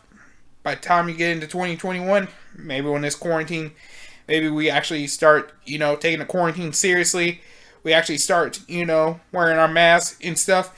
By the time the stuff opens back up, we gonna look clean, and we looking fresh, and we ready to mingle. Especially if you single, you'll be perfectly ready to mingle, my friends.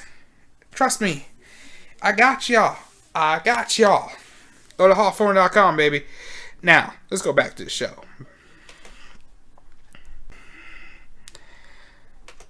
Alright, ladies and gentlemen, we are back. We are back with the J Money Talks podcast. It is episode 19. Now, we go into a next story or next segment question. I think this one, I'm actually doing this one for me, for this one. And that is, I'm going to go into my 3 biggest regrets of my young life. The 3 big regrets. And these things, if I had a time machine, these are 3 things I would try fixing. A ton. And actually, this is a question I thought about a ton, and this is something I wanted to talk about in the podcast. I thought this is a good time to do it. So, first thing, and this is what I did. This is me. First thing was me quitting football like the 3rd week of the season. 3rd week of the season. Okay, right in the beginning when I thought of doing tackle football, this is the first year JCBS was doing like middle school tackle football for middle schools. I ended up being in my middle school's football team. I actually tried out, I ended up being on the roster. I think most because I was a chubby kid. I probably would have ended up being a knack to this. Here's the thing. I've never played any Pop. Now, before you ask, I've never played any Pop Warner. I never grew up with like any older brothers or something or any neighbors where I played, some two-hand touch or like wrap-up football, backyard football. I never did any of that. Okay? I never did any of that shit. So, because also at that time when I was a kid, I was a grade A introvert. So, I was introverted at the time. So, very quiet, kept it to myself. Keep it that, and I was lazy. So, keep that in mind. So, I did football. One of the things is, conditioning. I did conditioning. Conditioning was not the best. Doing some of the drills, like the rolls and the quick feet into the drop downs and some of the other stuff. Some of the stuff was kind of alright, and I had an idea of it was alright. It was actually fun. I actually I look back at hindsight, I think if I did a little bit some of that stuff, I think I would have done okay with it, but I think it would have been fine. The only thing that I could not handle, I could not handle doing these hitting drills. Let's just say this. In terms of me and contact, let's just say this. I did not handle the stuff of contact very, very well. I was afraid of getting hit. I just could not, and I can't understand, I am a big kid, I'm a short, stocky kid. I should have handled, I think I could have handled a few hits. Me, nope. Nope, could not handle hits. I just could not handle hits. It was just, something about it just told me, it was just like, my mind telling me no. But my body still said no. I could not handle getting hit. And this is something that I could not do. And one of the things is, after the second game of the season, the week leading up, after a practice, the first practice, I think the Monday at our first game, after the practice on Monday, I just decided, you know what, I can't do this. I am not built for this. I was like, well, I just didn't have any heart to do it, so I just still the coach like, I don't think I can do this. I kind of want to quit. I still want to play a part in the team. I became a team manager for the football team. I ended up becoming a team manager for the football team. Do I regret now? Looking back at it years later, and this is something my sister has gone on me about many times. I should have at least should have tried to do it. I don't think I would have. Now, do I think I would have enjoyed? No, do you think I would have had that dream of being in the NFL? In the NFL, no, I don't think I had that capability. I had to be in the NFL. You really had to. Let's say that you need. There's few things. One, have a dedication of that game, and having that iron will to go out and be in pretty much a car crash every single play, and also have a ticket into the genetic lottery, and have that lucky ticket into the genetic lotto. I did not have that, sadly. So, I don't think I had that ticket in the genetic lottery, because I am actually 5'6", 5'7".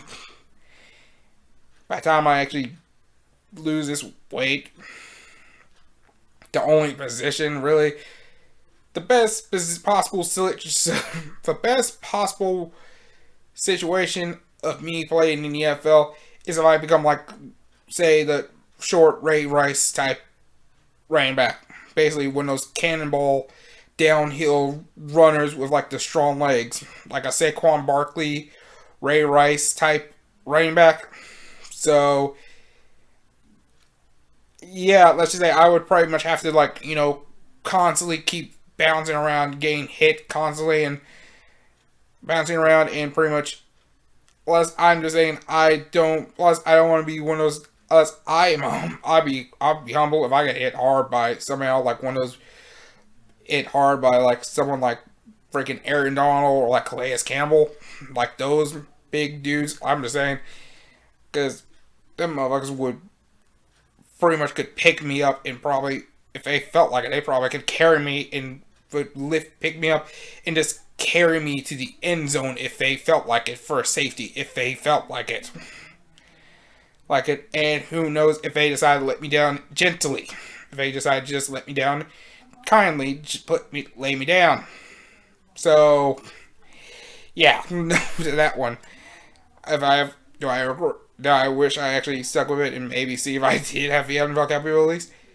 Maybe, because right now, because let's just say this, in terms of players that are around my age, one player, Juju Smith-Schuster, is like 2-3 weeks younger than me. Our birthday's like 17 days apart. And I realized, fuck, if I stuck to football, I could be playing in the NFL, making millions of dollars. While Juju is making millions, and Juju, I'm here, and Juju Smith-Schuster is pretty much living his best life in Pittsburgh, making millions of dollars. So, yeah, let's just say I think there are some trajectories in life that I think there was a trajectory in life that could have happened, but here we are. But yeah, here we are. So yeah, here we are. So, take that how you will. So, yeah. Now one thing that I think I would have done, would I try at least played and see if I could at least play college football at a high level of college football, like Division I football, college football? Probably. See how that goes.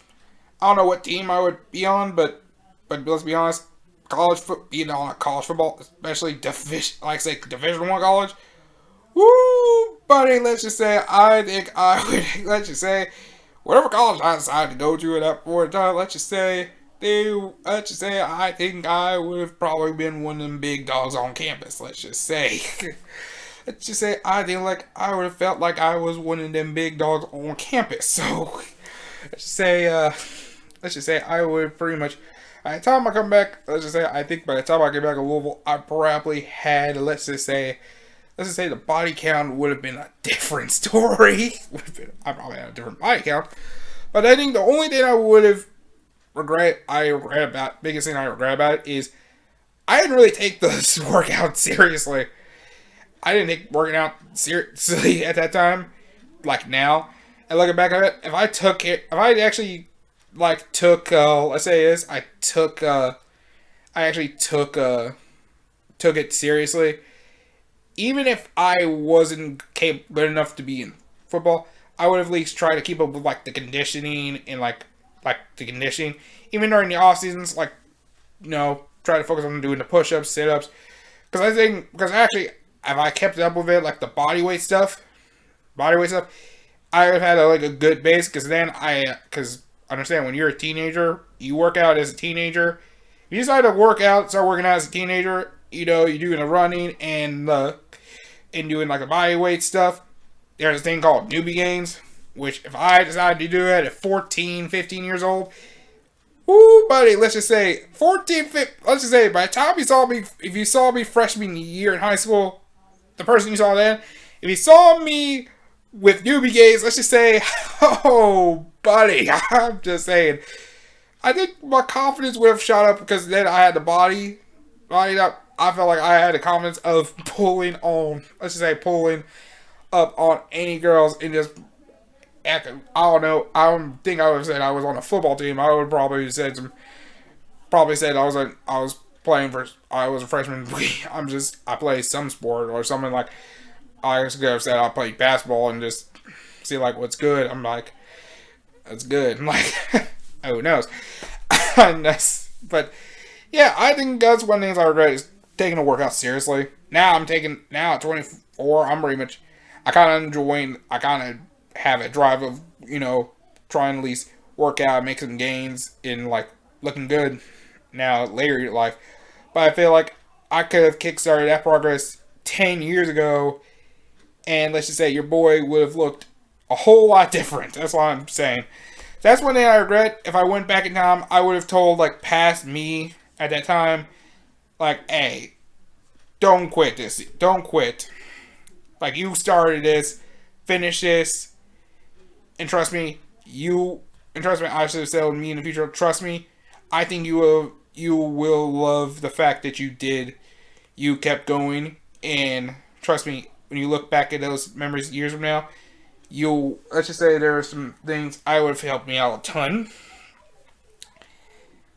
Now, that's regret one. That's regret one. Is I didn't take the football practice that seriously, me quitting / not taking the football training that seriously, conditioning that seriously, because honestly, if I took it seriously, I would have what you would call the gains. I would have had newbie gains going in high school, which I don't think it would have helped much, but this would have helped me with my second regret, is how I handled me talking to one girl back in my freshman year. And yeah, so if you don't know, first day freshman year, I understand I am kind of I'm kind of at that phase where I'm kind of like an omnivore in terms, normally, in most cases, I'm a pure introvert. I am an introvert. I was an introvert. But I did open up and I became like an extrovert when there was like some dances, there was events and stuff, having fun events and stuff. And I was like, courage. So, there was a time in middle school, actually my 8th grade, at the end of the year, I actually wrote a song just to spit some game at a girl I liked. And I sang a song in front of my 8th grade class. If you are a homie and you know. So, if you know the song, and if you have it, I don't have it, if you know, So freshman year comes. So freshman year of high school comes. And this is where first day, I end up meeting a girl who pretty much is brand new. And let's say I meet. I don't want to give her actual name because I do remember her actual name. I'm not going to give her a real name because I want to keep her anonymous. So, what do I call this girl? Huh. Okay, let me think for a second. The name here. Let me go look ahead in the name. Let me find a way of coming up with a name. Give me a second here. Let me think of a name here. Let's see. Let's see. Let me think of a name here.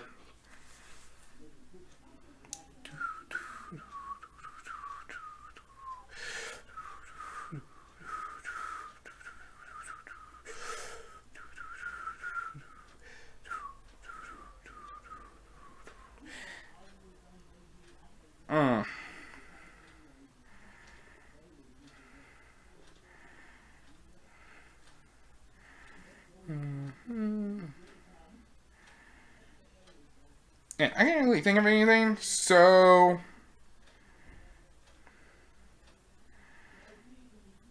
Okay, I got one. Ada, we'll just call her Ada. Like Ada 1, like from Resident Evil games. Pretty much fine Asian girl. Like, take that how you will. Fine Asian girl. So, we'll just call her Ada. So yeah, here's now, this girl, Ada, pretty much moved to Japan, like, literally the day before freshman year started. Like, from Japan. She, fresh off the plane. I don't know how much English she knows. So, but one of the things is, at that time frame, I am, again, like I said, I'm an introvert to conversations at the time. Trying to figure out how to do a simple conversation was bad. It shouldn't have been that hard to me at that time. It shouldn't have been that hard to strike up a conversation with this girl. Just a hello, my name's Jason. It's nice to meet you. Who are you? Who are you? And she would have probably gave her name. And, a simple, nice, conversation. Pretty much talk for a few minutes. And it wouldn't have been crazy. Right? I made this weird. I couldn't talk to this girl. I just somehow couldn't have the courage talking to this girl. I just couldn't do it. It's nuts. And it's nuts. And there's words I could have talked to her before this period where I'm kind of this, there's days I'm chilling on one, and I'm chilling every side. I'm kind of thinking of pretending like I'm doing something else, and she's just chilling there, standing in a corner, and I'm just and there's a part of me just bro, why aren't you shooting that? And I know, and if you were at that time frame, I'm okay, come on, Jason, you can do this. Just walk up and just say hello and just talk. Just say hello and just act calm and professional. So, I just couldn't do it. There's class, and we shared one class, we had the same lunch period, and all that stuff. There was practically multiple opportunities I could have, at least shot a basic shot at her. Hell, if you want to know, that was weird. But, in terms of, the locker arrangements, my freshman year, her locker was right next to mine. So, there was chances I could have at least made it simple, awkward, nothing crazy, just said a simple hello. Also, this is how I know I fucked up in this situation. If you want to know something I fucked up in, I was talking to my friends to try to open me up and stuff. And some of them, I think there was a conversation where we talk about what our preference are with terms of girls.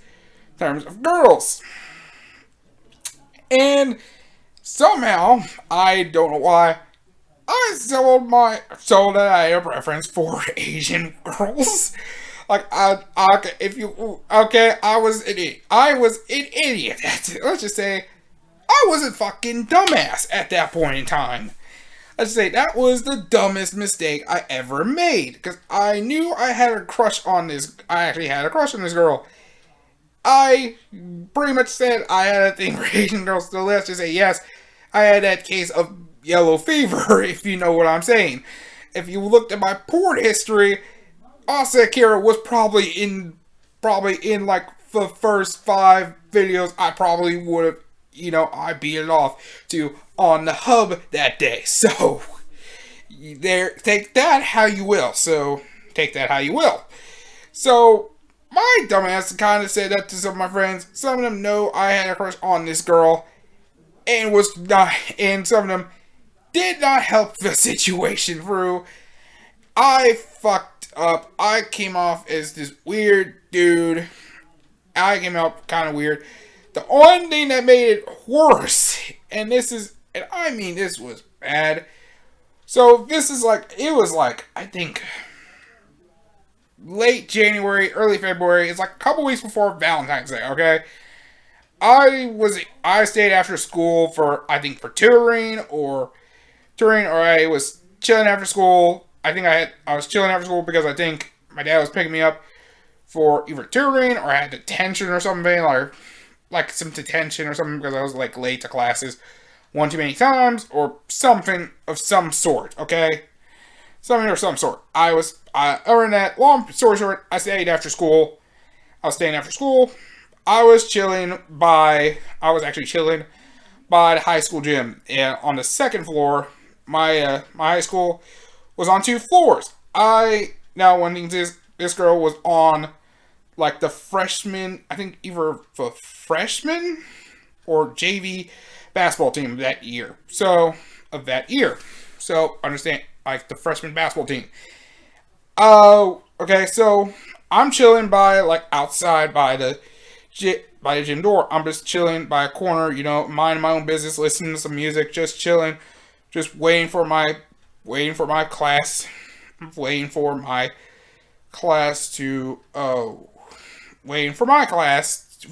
my dad, send a little text or a little phone call telling me, hey, I'm outside, you can come out to pick me up.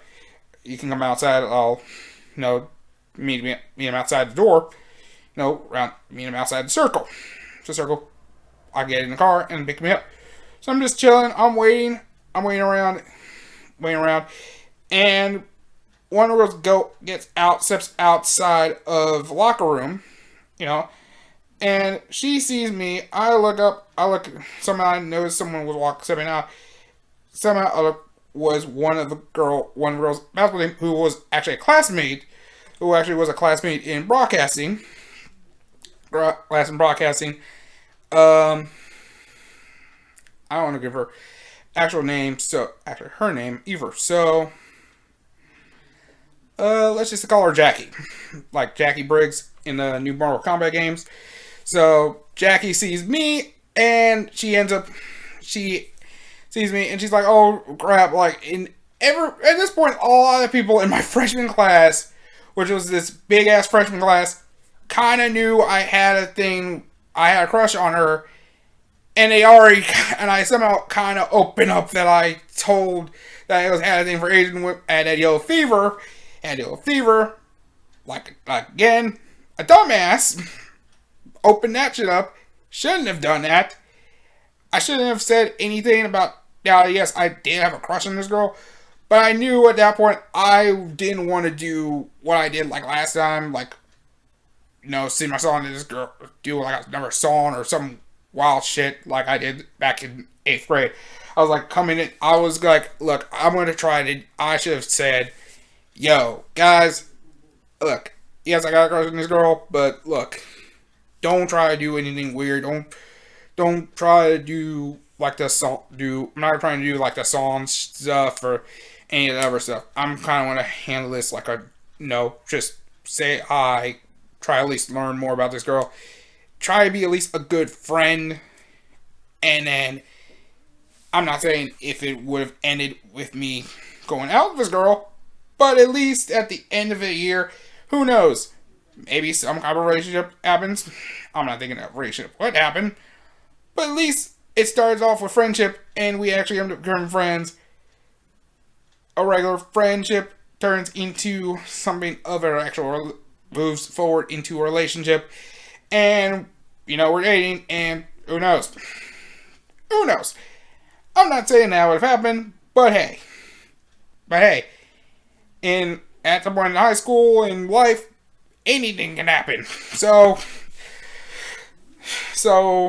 just like this year, 2020, anything can happen. So that was, I should have told my friends that what happened was, it just didn't go that way.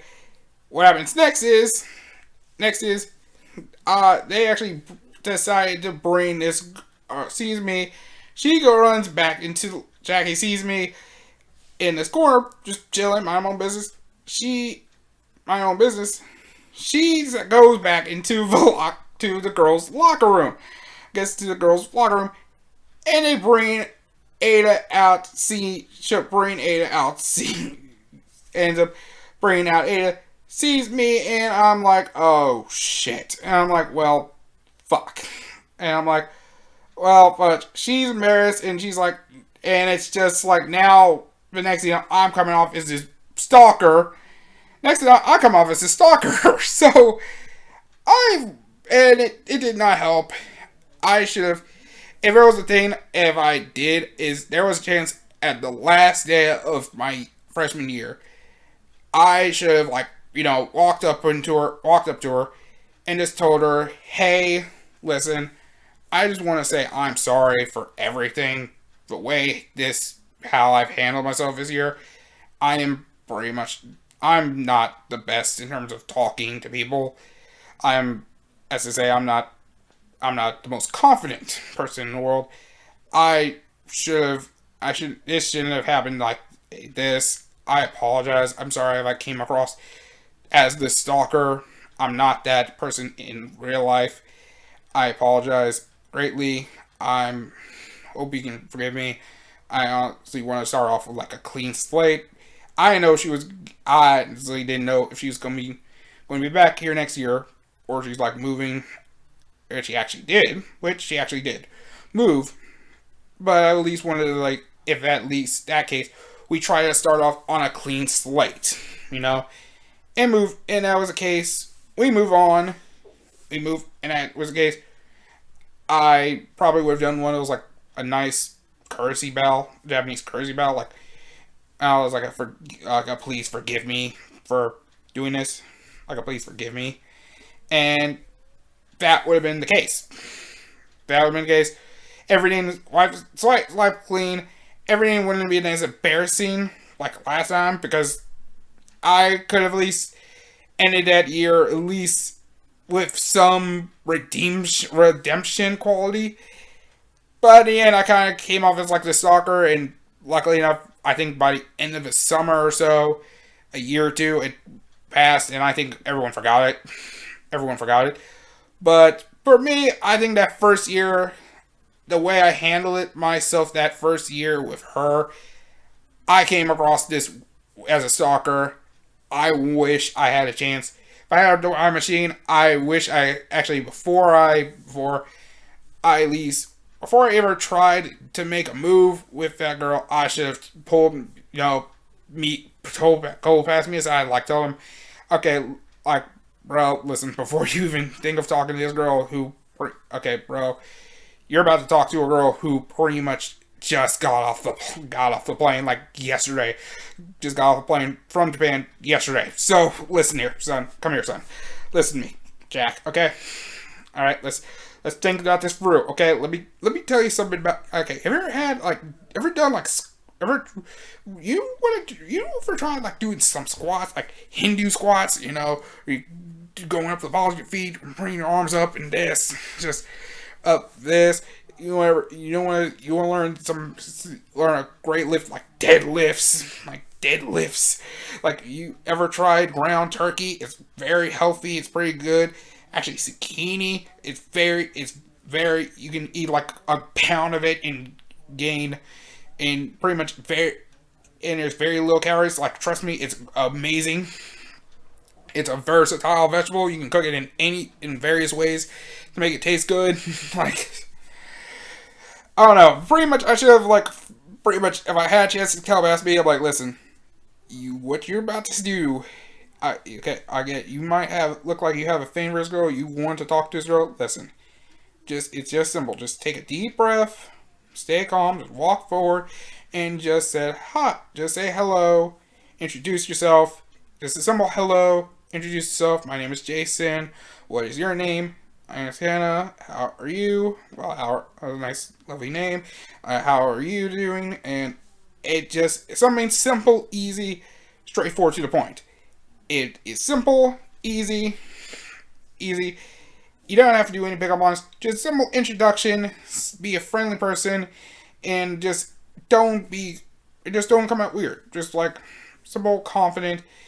And trust me, I think if I did it like that, I think simple, just saying hi, and just try at least be like a nice person, a nice friend. I think I would have, even if I wasn't gonna be in a relationship with this girl, it would have helped me out in the long run. Because I regret it. The way I handled that situation, the way I handled that relationship, I 100% regret it to this day.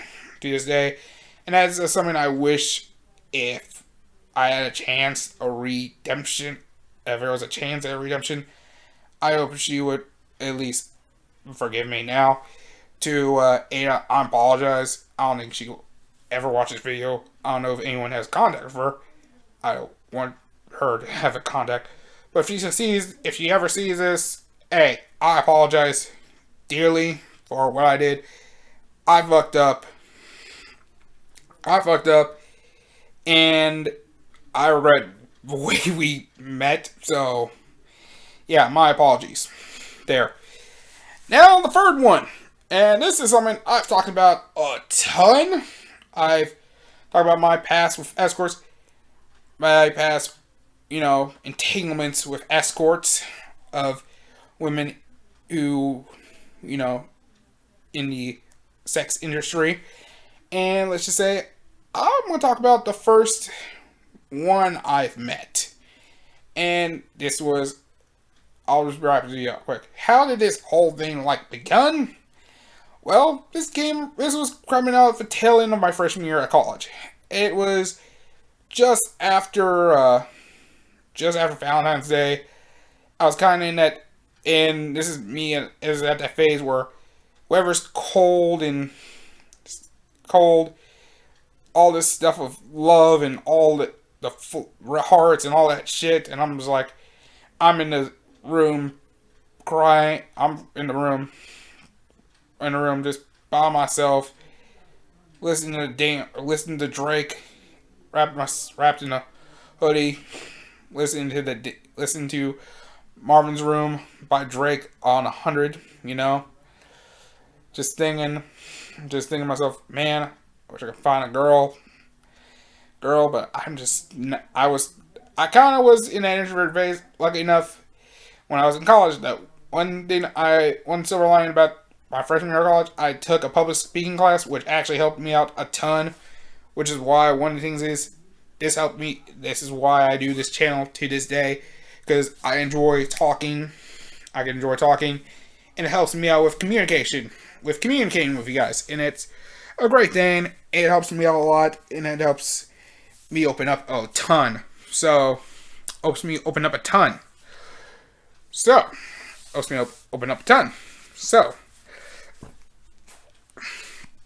I'm coming off the tail end of this. I'm afraid of talking to girls. I didn't know what to do in this scenario. So one of my friends told me, bro, try Tinder. You should try Tinder. I'm like, Tinder, which is like, if you don't know, Tinder, which is the dating app. dating app Tinder. Use Tinder. My thing is like the swiping, swiping right. Basically just swiping right until you just find a girl. One thing about Tinder, there are millions of users, and I think of many users, some have probably deleted the app, have used the app for like a month, gave up on it, and never deleted it. So that profile, it's just there, and I think it was just swiping right until you find a match. And here's one of the things about matches. 9 times out of 10 matches, 9 out of every 10 matches you have, all of them are probably robots, or in some way, shape, or form, a robot that is trying to get you to sign up to either some type of campsite or some other dating site, which basically makes you pay a bill, basically some crazy bill, in order to do the most basic thing, like, which is messaging to the girls who, want to match up with you. And then if you match up with those girls, which they pretty much send you to another dating site. And it's this weird rabbit hole where next thing you know, you practically just spent probably your whole life savings to find a girl, find some pussy, and then one time, and you actually find the pussy you are looking for, you might catch AIDS, or this bitch might be crazy. So, might be crazy. And you might be fucking a crazy bitch, which is the number one rule about dating. Never stick your dick in crazy. In crazy. Even if she is the hottest, if she is a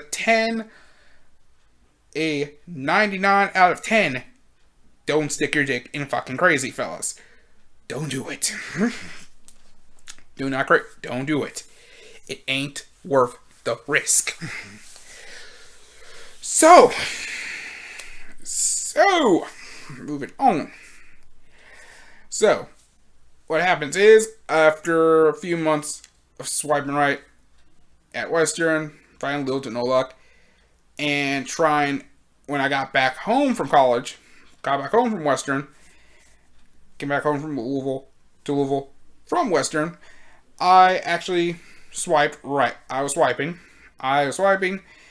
and I didn't find anything, and I couldn't find anything. Eventually, I was like, I got one of those bots try to get me to do one of those dating sites, those off-brand like dating sites.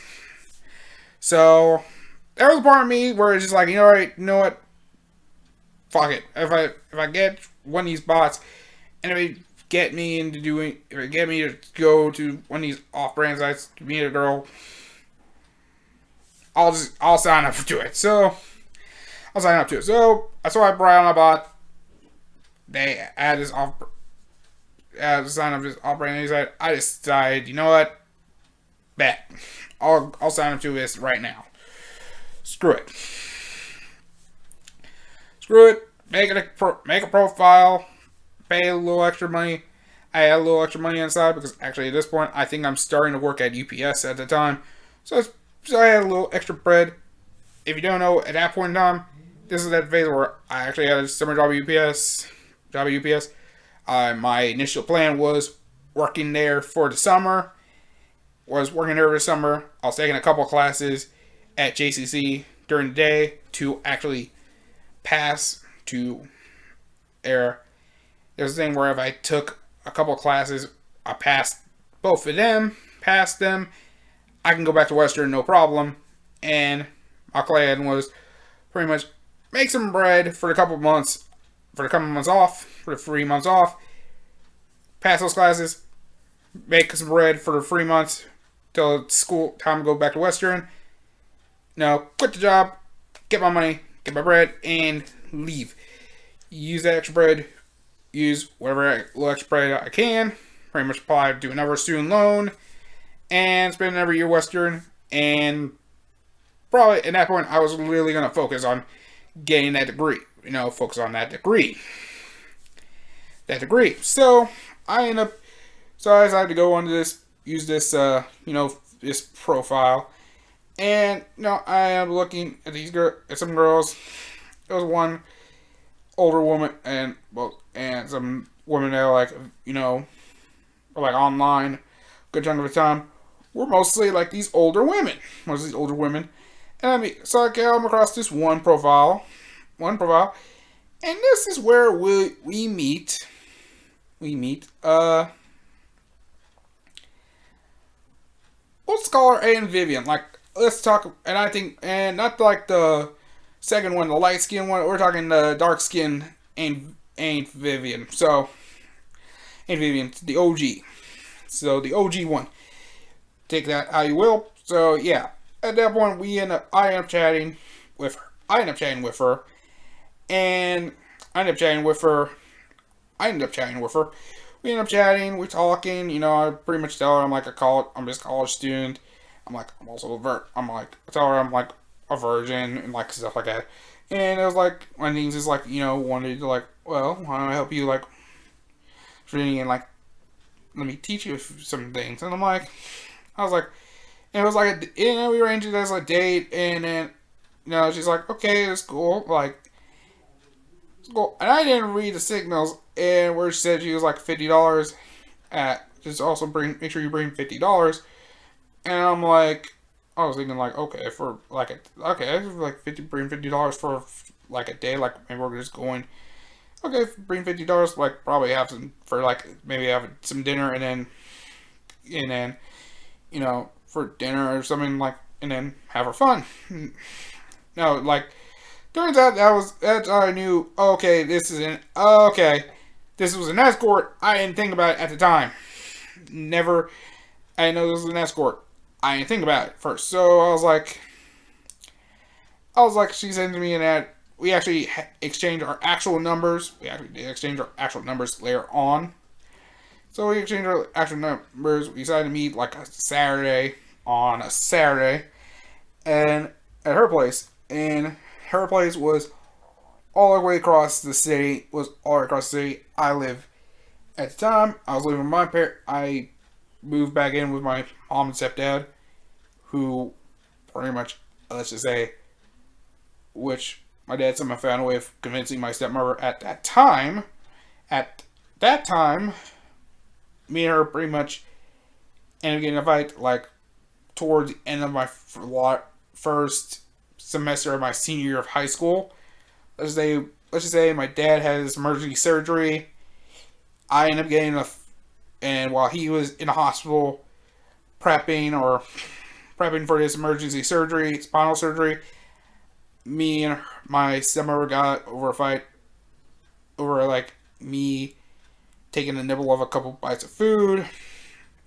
This ended up being a fight. This is also a time where I didn't know how to cook for shit. I didn't know how to cook my own meals and stuff. Because basically, the only thing I knew was pretty much how to fry an egg and put it in the microwave. That was pretty much all the stuff I knew. And if I actually needed food and there was nothing really I could go, I just pretty much hit up good old Domino's. Which was, so yeah, that was pretty much that was basically my thing at the time.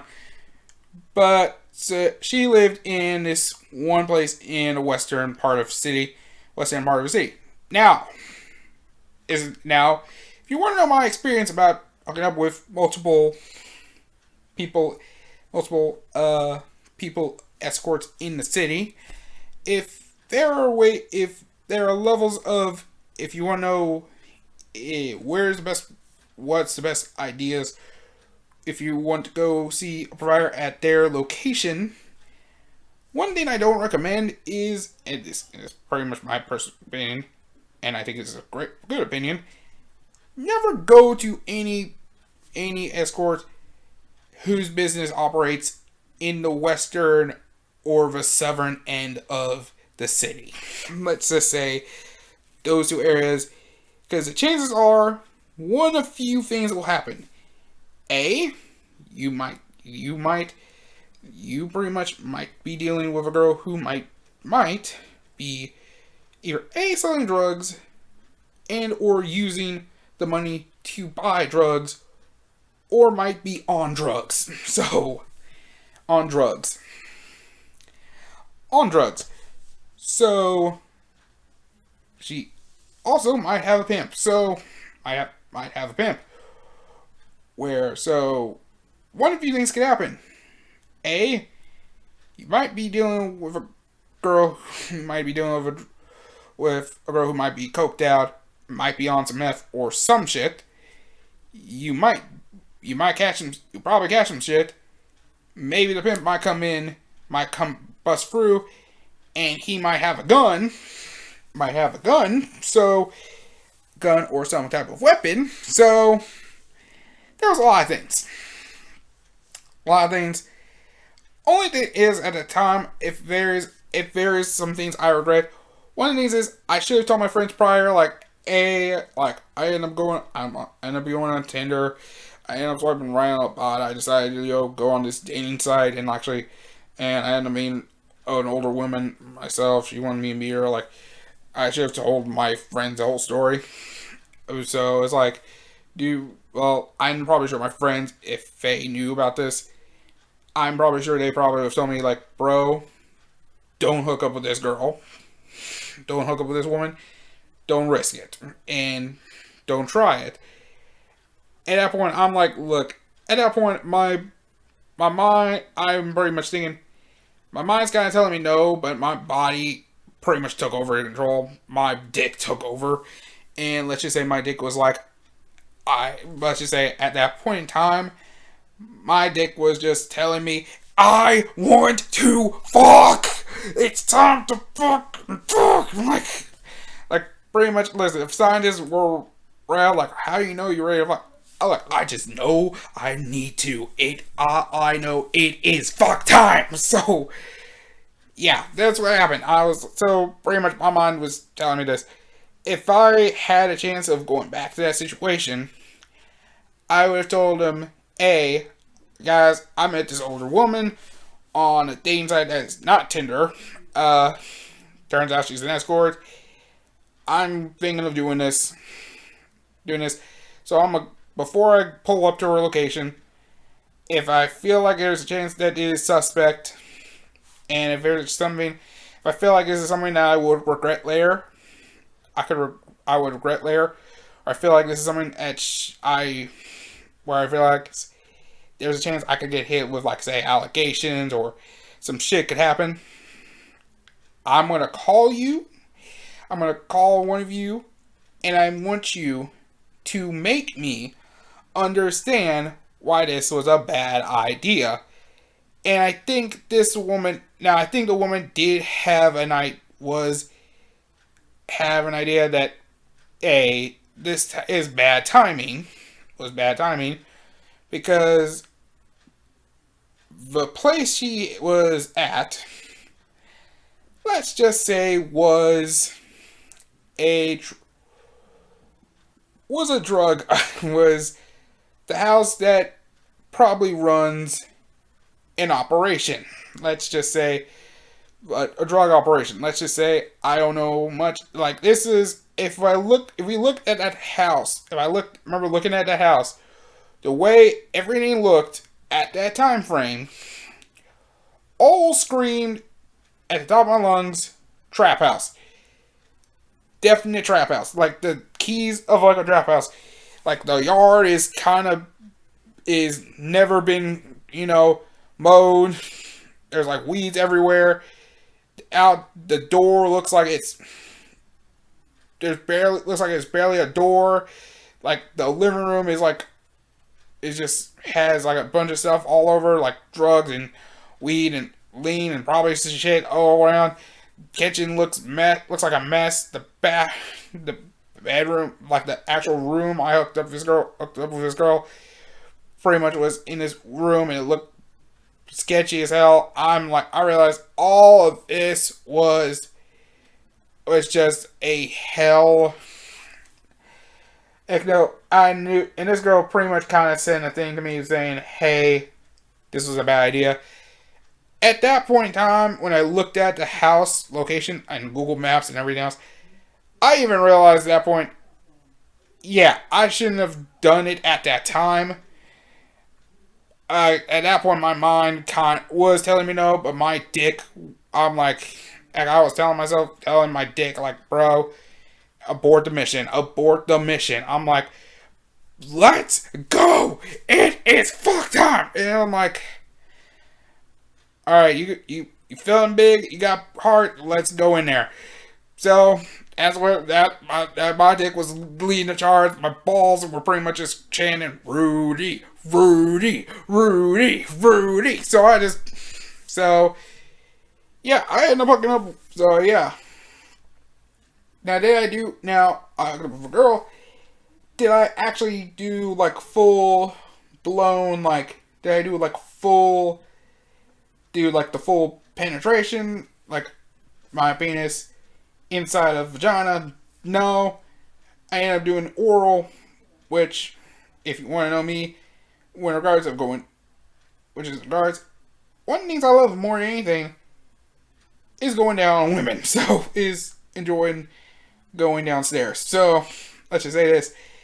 And let's just say that's something I enjoy to do. So, let's just say this. Let's just say that is something I enjoy doing a ton.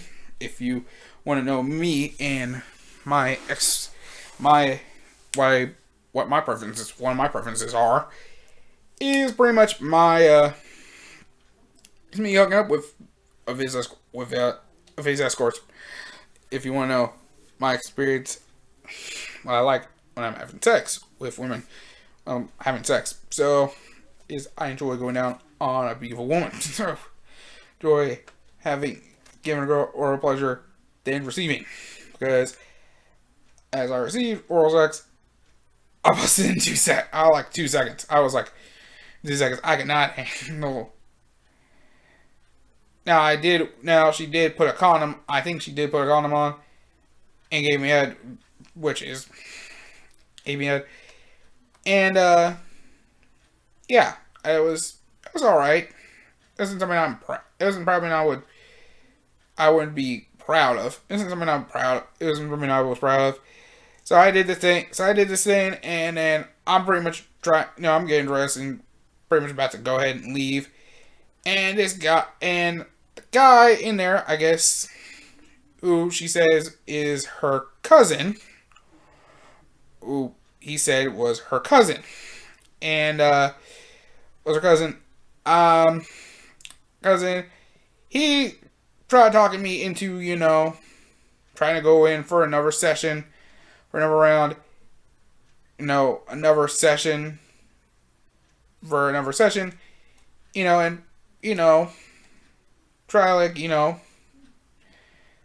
get some penetrate, try to go back in there, at least learn how to, do some penetration, and this guy convinced me, and then somehow the first thing he tries to teach me a lesson in watching this on how to, fuck a girl. And I'm like, this dude gets naked, puts a condom on, and I'm like, I'm not sure about this. I'm like, at this point, I'm like, I should have backed out of this. I'm like, I should have realized, yeah, I think I should get the fuck out of here. Make an excuse like, oh, I need to go. Actually, I need to go. I'm taking summer classes right now. I got a paper I actually need to write, and I kind of need to go. And eventually, she notices I do not want to be here anymore. I've seen enough as it is. And he actually lets me go. There was a third woman who I guess we'll call Shirley, I guess. We'll just call her Shirley.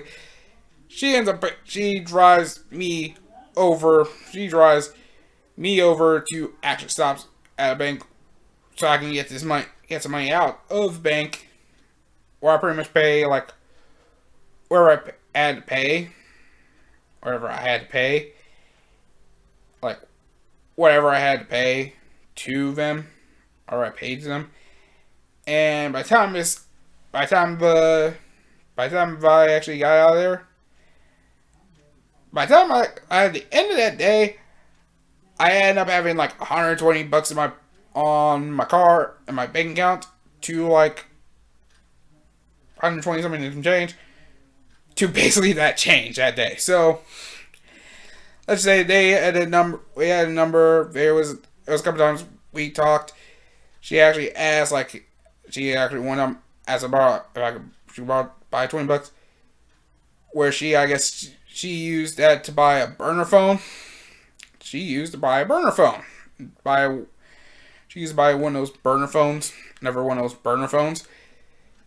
You know, because this girl is probably part of a drug dealing operation. So, drug dealing operation. How to end that relationship? There was a time where I think we kind of agreed one time in the future of getting a hotel room and actually doing this where I meet your hotel room, which if there's an idea, which I should have done at the time, if I was going to do this in a hotel room and at some hotel room somewhere. I don't think anywhere far away, but something close and not too expensive. I would have had a session. I feel comfortable. We're in the hotel. I feel comfortable, and everything would have been fine, and everything would have been like okay. Nothing would have felt weird or uncomfortable. Everything would have been perfect. Like everything would have been like Gucci. Everything would have been good. Now if I ever talked to this girl, the last time I ever talked to this girl was a couple months later. She ends up going to jail, I think for something. She ends up going to jail for something. And this Shirley calls me up, tell her her friend is in jail, and she's asking if I could help bail her out. I could help bail her out, and I'm thinking okay, how much is bail money? And it was like some crazy price, which I didn't even have. I didn't have that type of money, and I'm just like, there's no way I can. And at that point, I just realized, you know what? Fuck it. I'm not doing this. So, I'm sorry. Well, tell Vivian, tough luck. I'm actually going, I'm doing my own shit right now. Because I failed out of those summer classes because I passed one class because I passed one class. The only thing I failed was this English writing course, and the teacher who ran the class was the head of the writing department, and she wanted to do a ton of pre-writes and bullshit, and I just said towards the end of the year, I just said, you know what, fuck it, I'm not dealing with this, I'm not going to deal with this shit, and I don't feel like I don't think I'm going to go back to Western, deal with Western. So I decided to that's why I stuck with UPS. If you're wondering why I'm going to say how I've been UPS for 4 plus years, and didn't go back to Western or gone back to college. Well, I still went to school for at JCC for another year and a half or so.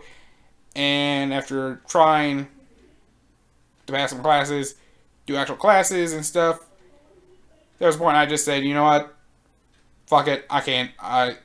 I just said, you know what? Fuck school. I'm just pretty much just work at UPS and just, work at UPS, and pretty much make career and pretty much just move on and just, so, yeah, my thing. So after that, never talked to Vivian ever again. I decided to delete that profile off that dating site. And actually, I tried, and I also, and like a while back, I decided, you know what? After like, then a year later, I somehow decided, you know what? Fuck it, I'll go back to that dating site. Go try that dating site again. Create a whole new profile. Decided to create a whole new profile. And her site was still, and that same profile was still there. I decided to decided to see if a profile was there, and it was like the same thing, everything, same, but was the same. And she hits me, and then she ends up sending a message to me on that new profile, to my new profile, saying, "Hey, it's been a while." And I'm like thinking to myself, you know what? Nah, screw it. I deleted that profile too. Never got on that site again, and I made her on. I think she's still blocked. I still blocked that number. I am not. I don't think she's used any of her phone numbers to call me or text me or anything like that. Years later, whatever. And at that point in time, would I ever go back to hooking up with that girl again? No. Even now, I have 24. I'm 24, and she's like in her 50s, in her 50s, like close to 60s. Like she's around my stepmother's age at that point. I'm like, I'm not gonna hook up with some woman like that anymore. Like that's too messy. My age range is like 21 to 40, 45 ish. Like if you're 46 and above, like at that point, like, ma'am, you can't, you should give up on the searching. Like, you should give up on the searching. Just, if you find it, just stick to the 46 and over people, 46 and over, 46 and over women. Just try to find the 46 to over and over men. Just find one guy and just. You don't have to marry him, you don't have to date him, but you can at least just be in a relationship of some kind. Just be in a nice relationship with him, and he can be your soulmate. Just, nah. Just, after that experience, yeah. Now, the other experiences, of course, I think there was some were actually better, were actually much better. Later on, others were much better. Now, were much better. The one I regret, I regret, and actually, this happened in this exact same room. This happened in this exact room. And I can tell you guys, and this is actually, and you know, I remember I talked about, Louisville losing to LSU that same day. Yeah, let's just say, U of L wasn't the only one who took an L that day, so... So this is what happened the day of that day. So this is a day this is at the time I was also starting to take competitive Smash very seriously. A Smash 4. I went to a Smash 4 tournament. I played in this Smash 4 tournament, and I ended up playing a Smash 4 tournament in the Highlands. At this one spot. It was, if you heard it was at this comic book store called Heroes Comics and Gaming.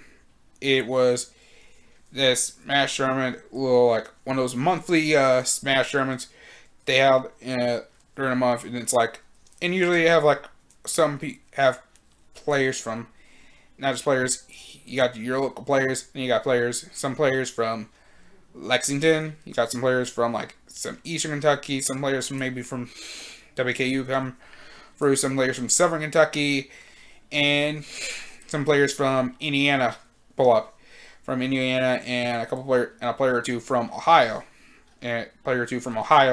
pull up. That's usually how those tournaments be, those monthly tournaments. And I wasn't that good. One of the things is, these guys had more time in that game than I did. And they do like their research into the game very seriously, like in terms of like, say, frame data, doing frame data, knowing like what's the best way of playing that matchup against Marth, against the characters I played, which was 99.9% of the time, my man Marth, and my main Marth, and I did, of course, I didn't do good. I think of all the sets I played, I think it was like, I played 5 sets in this round robin pool. I think I won 1 game out of the entire set. Now, don't get me wrong, I've had occasions where I actually won an actual game. I actually have won a game. I actually have won an actual game. I have taken a game off of one player before. I've taken a game, won a game, and I've actually won 1 or 2 sets before. So, I am capable of winning a tournament set.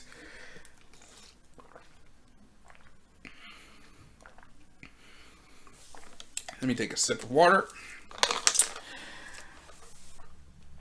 So I was capable, but it was the heart of the cards was not there for me, so I was eliminated. So I played some friendlies, and like watched the tournament for a bit, and then the tournament was kind of starting near its end, and I'm like, I kind of know at that point it was like I can either watch the grand finals, or watch the finals of a tournament, or play some more friendlies.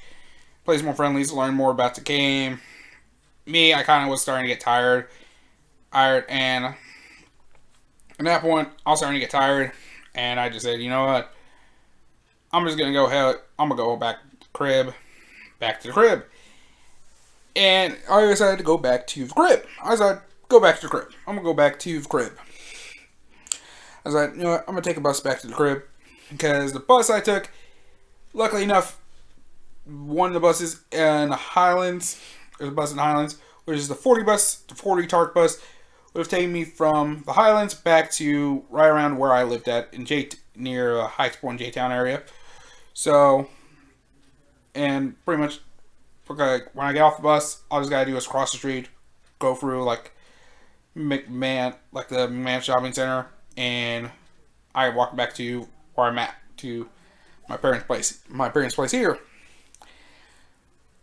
Now, one of the things I decided to do, since I had a little extra money, because this was, I worked my first peak season. I had a little extra money in the bank.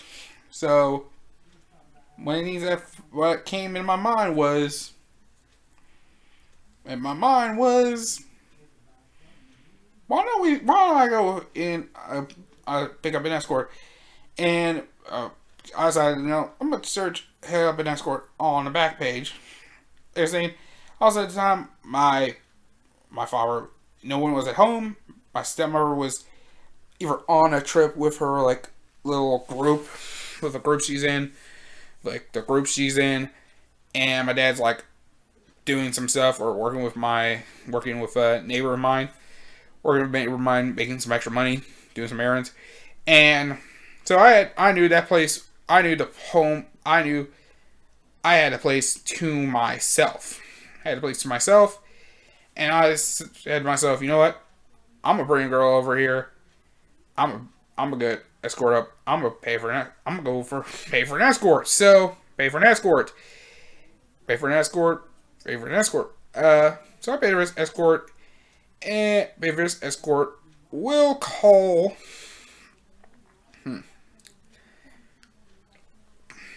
And let's just call her Vanessa. From, King of Fighters.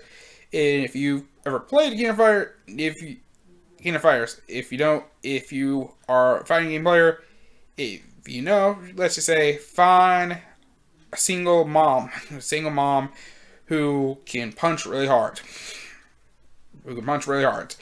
So, punch very hard, a definite waifu. It is also definite waifu material. So, let's just say, So I paid. So I hit Vanessa over.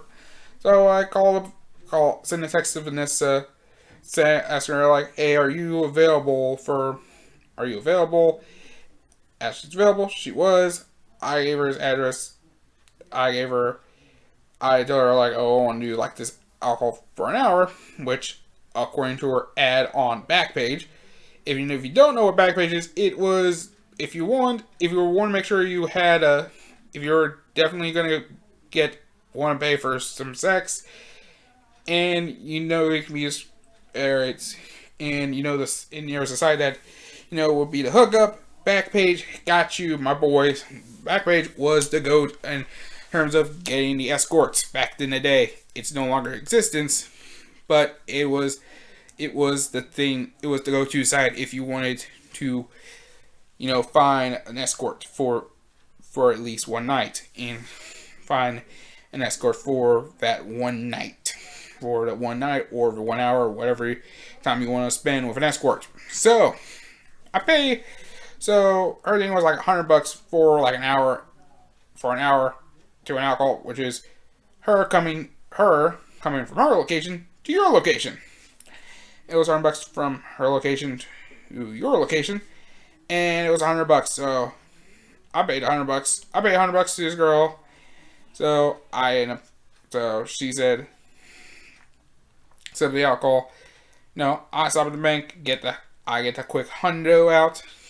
No, I stop at the bank, get that quick hundo out, 100 out of the ATM, go back to the crib, I go back to the hotel. No, I go back to the parents' place, I get there on time. I'm making sure that place is is no one, and I repeat, no one home in the basement. Make sure no one was home. Now I pretty much even make sure I yell upstairs like, "Anybody home?" Like I'm like, "Anybody home?" So it was definitely empty. This scene was perfect. I had the money ready. Had a couple condoms. Luckily, bought a box of condoms. Had the condoms ready to go. Had a couple condoms ready to go. Ready to do this hour. Do an hour. So, ready for his hour session. I think an hour is perfect time. Perfect because I think this. And who knows? Because and this depends on the escorts. But I say this: if you spend an hour if you spend an hour on an escort, the chances are is you pretty much get 2 rounds. Basically, like first, if you're someone who busts, if you're someone like me who was 20 years old, didn't have a ton of sex, not much experience, you're gonna bust. If you bust in a couple minutes, you got at least a few minutes to relax, talk. You can probably maybe talk to this girl, maybe suck a tit, maybe do a little, neck kissing, maybe some titty grabbing, which is some titty grabbing, sucking titties, pretty much having having some fun doing at least a little foreplay. Do a little foreplay, and then when Lil U is ready to go for when Lil U down there is ready for round 2, you get that second session, you got that second round in. You probably last a little longer. You pretty much last longer. By the time you get done, you at least got that. You kind of got close to the hour you got. You pretty much got that hour. You got dressed. It works. You pretty much leave the girl out to the door. Everything's good, right? That was what I thought at that point. That's what I thought with this game to score. So not this one. So she's in the sex. She's here. She knocks on the door. I let her in. I introduce myself. Pay her the money. I lead her upstairs. Pay her the money. She's on the strip down, and I'm like, so what do So I'm thinking, what do I do? She tells me to get naked. She tells me to lay on bed. She does. And she does. I do. I lay on the bed. And I end up getting head. Also, and now, now I've hooked up with a couple prior. Before I've gotten head, they would put a condom on and I would receive head. Now, this girl didn't do that. So I end up getting head raw. First time I ever got raw head. And I will say this, that experience was different. Because that was a different experience. I will say this. Raw head and head with a condom on, head without a condom on. For raw head, you can tell there's a definite difference between raw head and it was a different experience, a different sensation, because you're just feeling tons, saliva, everything. You're feeling the actual girl, giving you that head.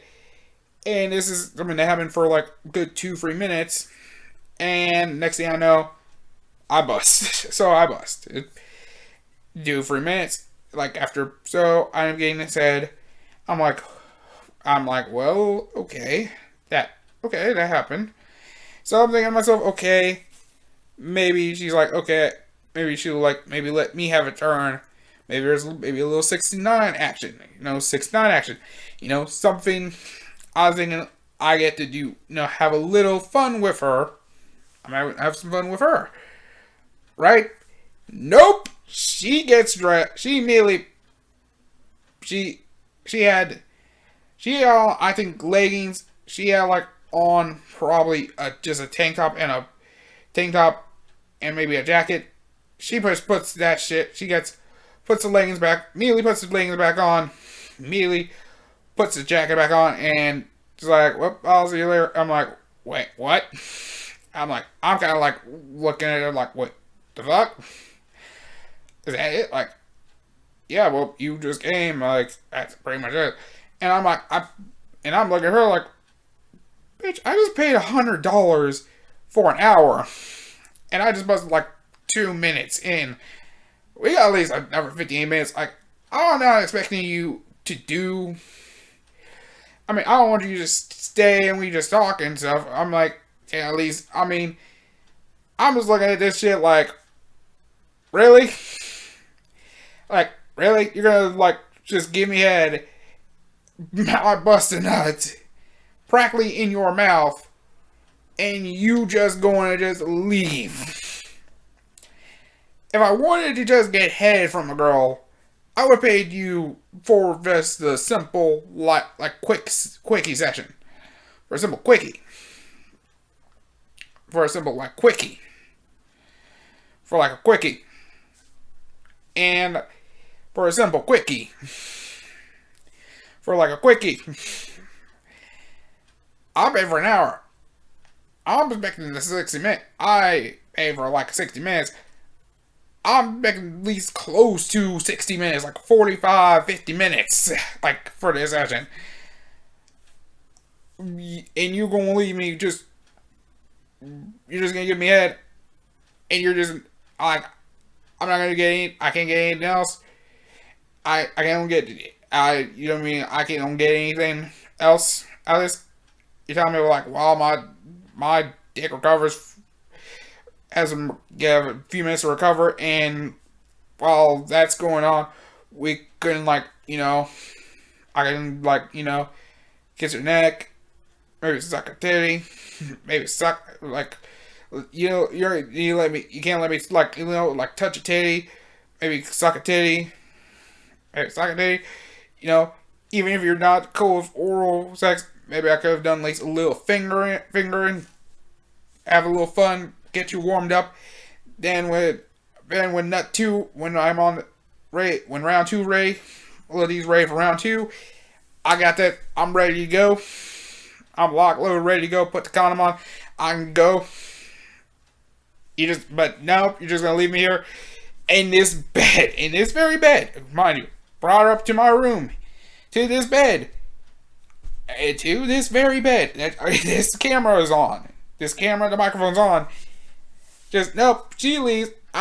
She just leaves, like, runs out the door. Leaves the door. And I'm just like, this bitch really took $100 from me. Really took $100 from me. Really took really. I just got $100. I just paid $100 for an hour of literal actual sex, and all I got was 2 minutes of head. Like the fuck. Anybody, and listen, if you are an escort of any way, shape, or form, if you do any form of sex work, listen. Please listen. If a dude spends money for an hour, and if he busts it in like the first 5 minutes, I say this: let him get that. Let him give him time to recover. Let's have a chance to recover, and let him have that. Let him get a courtesy round 2 out of courtesy. Because let us at least listen. If we are spending your money, we're spending money for not for our satisfaction, but we kind of want to feel like we're trying to make you feel sad. My thing was, I kind of wanted to make this a mutual thing. Like, look, I'll pay you. You help. You satisfy me by making me come. I satisfy you by at least trying to make you come in ways you never done before. Satisfy you in ways you may have never been satisfied before. So that was kind of how I was picturing this. Nope. She gave me 2 minutes ahead and dips. That's how bad it was. I immediately blocked her, and I just said to myself, you know what? Fuck it. I'm pretty much just telling the girls. And that's where I hooked up from that point forward. I pretty much just told her, straight up, hey, I prefer being I kind of prefer it in charge, being in charge, having some control, which is pretty much me. Is that I'm pretty much gonna I'm leading the foreplay, and then when I have my fun, you pretty much I can just either just go straight to the fucking, or you just give me head. So, or you give me head. One of the two things. Or you just give me head. One of the two things. So, it depends on what I'm feeling at that point. And that's all I kind of map out when it comes to that. In regards to that, so that and yeah, but that's a bonus thing I would read in terms of the only escort stuff I would have done is pretty much one, not to go with the first escort at that trap house and be a part of her kind of low key help with her operation, drug dealing operation, and yeah, I ended up spending $100 on a bitch that gave me 2 minutes of head. Two things I regret 110%. Alright. So, I think we may have one more thing to do.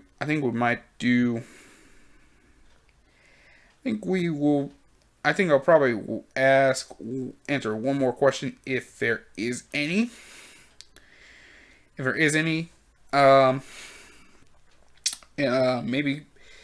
Maybe do one more thing, and do one more thing, and one more thing, and I think and then I think that'll be the end of this episode. And everything is, now before I go, I'm gonna go ahead and probably hit stop on the video real quick, because this thing after 3 hours pretty much stops itself. So I'm gonna do it right quick because I'm at 2 minutes 49 right now. So I'm gonna stop it right here, and then I'm probably gonna and just maybe do one more question, or maybe I don't know, maybe one more question, one more thought or last thought in my head, and then we'll end the podcast. Anyways, you guys are watching episode number 19 of the Jay Money Talks podcast on YouTube and on SoundCloud. Don't go anywhere, folks. We'll be right back to end this podcast. Don't go anywhere, folks. We will be right back.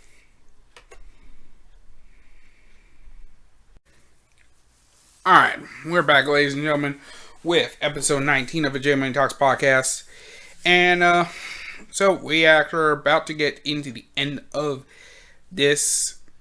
We're going to get to the end of this. I think we're going to go into the last thought of the episode and my last thoughts. And, I think the last thoughts is probably, what are my goals for the future of, I guess, the channel? Like, I guess let's talk about the goals for the future of the channel, and I think me and myself. So, my goals for the channel is, we get this bad boy at least, YouTube partnered. I think the big thing is, whoops, that was my phone. Right now, I think we're good. But I noticed like a few scratches on this protector, on this screen protector actually. So, I can say this. The screen protector is doing its job. It's actually doing its job. So, phone's still intact, and I can still resell this thing when it's time for me to actually upgrade. I got 5 more installments, I think, left on it. So, take that as you will.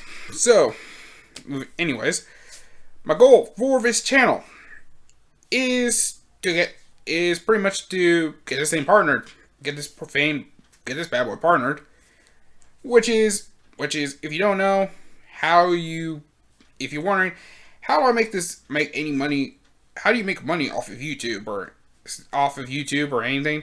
If you don't know, the main thing is how to get this thing on YouTube is, I think in 12 months, 1 year, the goal is to gain 1,000 subscribers and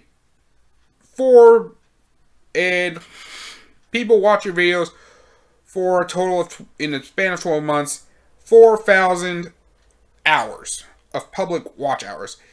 So far in these past 12 months, so far, as of this current moment, I'm at 11 subscribers on YouTube, and the number of watch hours on YouTube is at 7 hours. The goal of, basically, I plan on at least making more content. Actually, the J Money Talks podcast channel won't be just podcasts. I think as time passes, as time is going on, I'm going to try to at least do more content. I think one of these is, I might try to do more skits. Maybe more skits. I think one thing is, maybe go back on some old videos, like some of those older videos from back in the day, and maybe do more better in-depth videos. Especially, so one video I did was probably the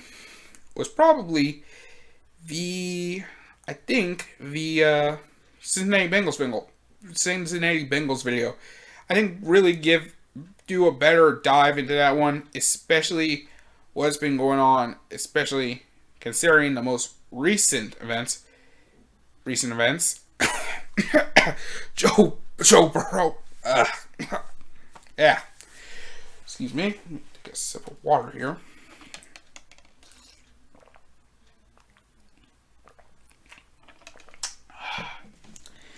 Refreshing. And I think another thing is maybe go back to the old WWE pay-per-view reactions. I think this time around, I would have done it better. I think this time around, instead of I do a reactions, maybe do a commentary, do some commentary to it, and maybe I might try to do it live, an actual live video, like an actual live stream. I think this time around, when I do them again, I'll probably have something hooked up to a computer, do a live reaction to it, and do a live reaction and like commentary reaction type of video. And I think it would have been I think the video would have been amazing. I don't know how well I would do it. If you guys are interested in seeing that, I can definitely help you out because I can explain some. Because I have actually watched. Because also, if you guys want to see me do actual reaction videos to some stuff, I could do it. Like if you got any suggestions or anything, like maybe we could do a music video reaction. Maybe we'll do a music video reaction. Maybe we'll do some. I think I kind of want to do a reaction video, especially if it's like. Especially one thing is like say fighting games. Especially me in terms of video game releases, any games that make me want to be like, yo, I'm ready for. I want to play. I'm ready. I'm excited to like play, and then this can help me out with like I do reaction to this, and then you guys want to see gameplay, you can go to the gaming channel, which I plan on bringing that back in 2021. I just going to do. That's one of the things is buying a new gaming computer, desktop, a new gaming computer, like a built, maybe a new built one, maybe a new built one, like new built one, which probably won't cost an arm and a leg, but something that is going to get the job done. Something that will get the job done. And yeah, I think that's one of the things. I think another thing I want to do is also do more, maybe do some videos of my workout, my fitness journey, because right now, something I kind of want to do is actually go back, is actually do like show my fitness journey, because I do plan on 2021, even, I don't know, hanging on how 2021 goes, I'm planning on at least going ahead and even if gyms close back up again, this summer I'll find a way of doing this with just my body weight and going in with everything, anything and everything I got. Anything and everything I got to the best of my abilities. I'm going in hard in the paint. Okay, that would be my plan going forward in terms of workouts. So that might be videos we might do. And yeah, I think pretty much start the a little brand. I say in terms of like if I have a thing of subscribing to fan base to you guys, who I think you guys are, I consider you guys members of my personal club, which is probably the Money Club, baby. In the Money Club, baby. It's just you know, that's what I called my my followers on Twitch. My followers back on Twitch, which was the Money Club, and I think that's pretty much what I call it. You guys are pretty much members of the Money Club, and then I think the moment we actually, I think we do Twitch, I will definitely do Twitch again, and I'm gonna try at least doing this. Try at least build the following and work to being like that partner and doing like the sub stuff, especially, and try to do like say maybe some monthly subathon or something like that, and try to build a fan base there, and rebuild that fan base again. You know, rebuild that fan base and just probably playing a bunch of games, like some fighting games, maybe some 2K, maybe some stuff. Other cases, we might use the Twitch channel. Maybe use the Twitch channel to like do like a live reaction to some stuff and a couple other things, and some other stuff. Maybe like we actually react to anime. We watch some anime episodes of an anime or something, or maybe watch some, or maybe watch like some cartoon or watch something and react to something about it, because actually that's something I want to do. I think one of the things is in the future we might actually do. I might start J Money Patreon. I don't know much about Patreon, but if we do it, I'll let you guys know if that's a future plan. I'll do some Patreon stuff. Maybe I'll do and I might do some stuff on Patreon where maybe you guys see you might see like the more fun side, maybe see some of the uncensored stuff I won't show, you don't show, and a few other things, you know, who knows. That's pretty much the plan there. For me, now that's my plans for the channel, not just on YouTube and and the SoundCloud. I definitely will try to do more on SoundCloud. I think one of the big things, which I actually was trying to do actually through SoundCloud's reposting, and that is get the podcast on Spotify and Apple Music through. It did not happen. It actually, sadly, did not happen. But I actually want to do, but I actually do want to, in the future, get this podcast on Spotify in some way, shape, or form. Get it on Spotify. And, yeah, that is actually the goal. That is a goal I want to achieve. And do I think that's something we can do? I think so. I say this. That's if there's something you have in your mind, just go at it. That's my plans for, and yeah, that's pretty much my plans for the YouTube and SoundCloud is like, it's basically get the YouTube partnered, get this bad boy, get this channel monetized, get the channel monetized. 2, you bring back the gaming channel on Twitch, bring back the gaming channel on YouTube, get that back up, and also on Twitch, and also get the Twitch back up, and we can also be doing subathons, rebuild that fan base, and also build that channel, build those channels back up, build the channels back up, build those channels back up, get back to the grind, you get back to what we're doing. Get back to the grind. And then, build probably the Money Club brand. Build the Money Club brand. And, like this Money Club brand. And then I think eventually we do, and I think the next, eventually do a Patreon and get this bad boy on Spotify, on the Spotify, Apple Music podcast game, let them know, like, yo, that's the sign to let the people know, hey, we in the building, you guys want to get on this podcast, we coming to take over the World Money Club, baby. So that's the plan, and that's the plan, and that's the plan. So now for me, like I said, fitness journey. Right now, I am kind of I'm in the winter time. I kind of trying to doing a little maybe sort of winter bulk, sort of kind of doing a winter bulk, I'm trying to at least, this point, right now I'm in peak season right now, so kind of won't be able to do, not much workouts, really.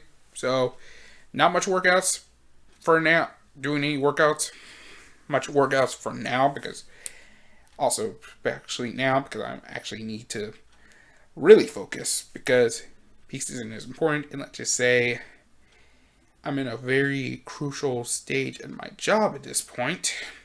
I'm not going to get into that. But, yeah. But, by the new year, 2021, beginning of the new year, we going in. And it depends on if a gym, and it doesn't matter if a gyms are closed or not, we're going to find a way. We'll be doing some weight. We're going to lose that weight. We're going to lose this weight. Because by the time summer comes, and hopefully by the time it's summer, the summertime, and whoever is nice, a good chunk of these restrictions get lifted, things start becoming normal again. The next time you see me, by the time you see me, I got a damn 6-pack. You will see me transform from this, looking like a little bit of a golem, to pretty much looking like a goddamn Super Saiyan 2 Majin Vegeta. I'm talking my arms got more definition than a damn road map, son. Than a damn road map, son. Plus, action body, and plus, first few months, you're pretty much going to be seeing me in the long sleeves because, wearing those long sleeves because I don't want to wear, I don't like wearing the short sleeves too much, showing off the arms too much because I don't want to scare anybody. I pretty much right now, I usually wear a long sleeve over this arms because I don't want to scare anybody from coming, because I don't want to scare anybody from coming into the gym because I got diesel ass arms and some big ass shoulders and some big broad ass shoulders where I gotta walk sideways through doors, like type shit. So I don't want to scare anybody from coming into the gym, especially if you're someone who don't work out and you decide, no, this is the time I want to work out. I want to let you have. I'm at least wearing long sleeve short shirts and long sleeve pants because I want you to come into the gym and not feel scared that I got some huge diesel ass arms and some broad ass shoulders. Like, I don't want you to feel scared. Alright, so scared. So yeah, that's the plan. Fitness goal is that. Next big goal is I pretty much plan on upgrading everything. Upgrade the laptop, probably upgrade the microphone, depending on how. Probably upgrade the microphone in the future. Next, get a gaming computer. Use another actual desk instead of this bed. But in actuality, I'm actually going to be moving. My plan feature is the moving process. Next step in the process is I get my driver's license, which is I have put up for a long time. If you know me, you know I have not driven. I don't drive. I have a driver's license, nor do I have my own car. Yeah, that's something. I know what you're thinking. I'm 24 years old and I don't know how to drive. How? Look, if you want to know the truth, this is how it is. At the time I turned 16, my parents didn't want me to just try, at least at that point, as soon as I turned 16, they didn't want me to have a license because they decided, hey, you need to focus on school. So by the time I graduated high school, I graduated high school, and I'm thinking, maybe it's time I get my learner's permit. I did, which I did before I left for college, I think. Yeah, right when I left college, got the learner's permit. Did I end up having any time to do any learning how to drive from anybody, even my friends? Sadly, no. Did I learn any while I drove? Yes, my parents tried to teach me how to learn how to drive.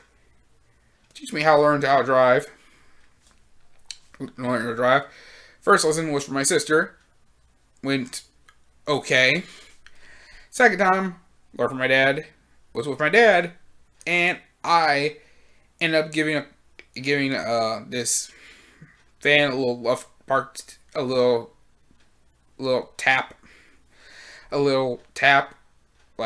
There was barely anything, but this lady made it a big deal, and it's at the church parking lot, and they were doing choir rehearsal. It's a long story.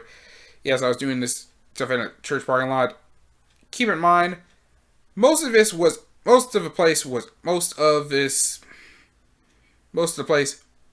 empty. So most of the place was empty. So it shouldn't have been as hard. It actually shouldn't have been as hard to do.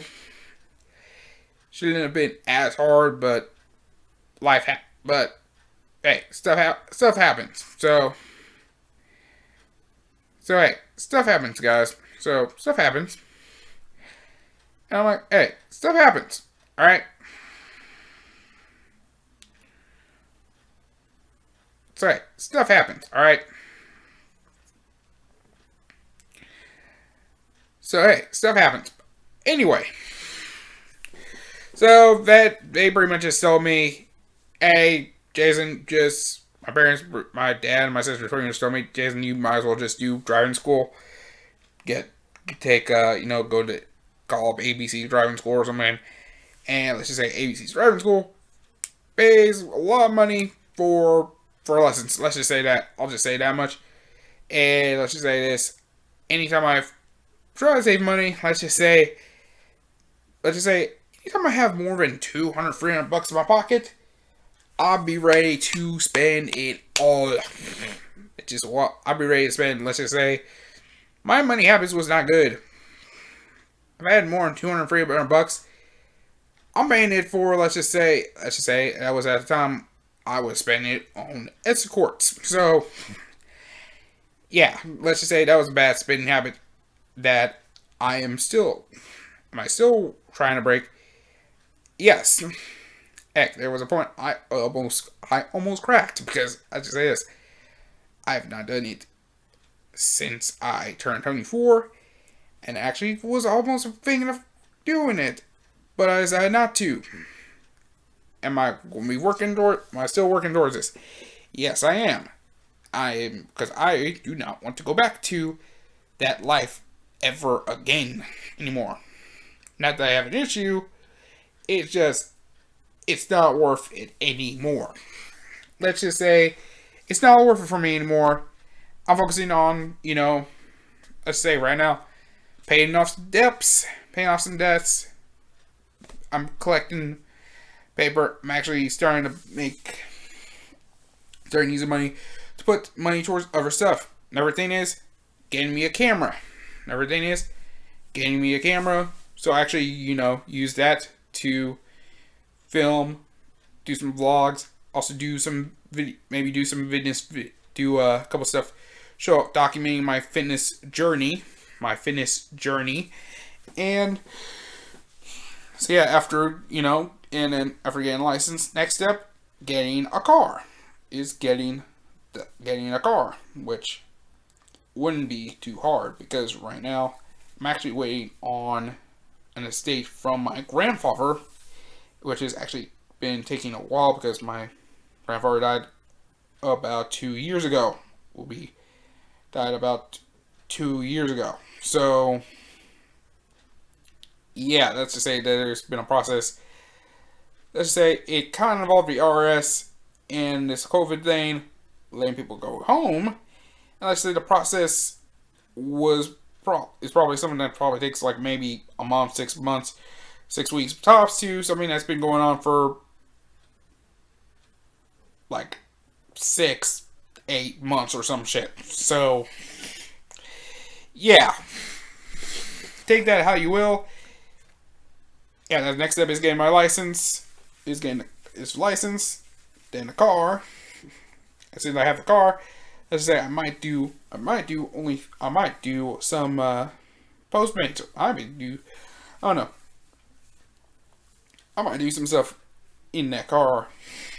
Let's just say I might do some Uber. Might do a little Uber on the side.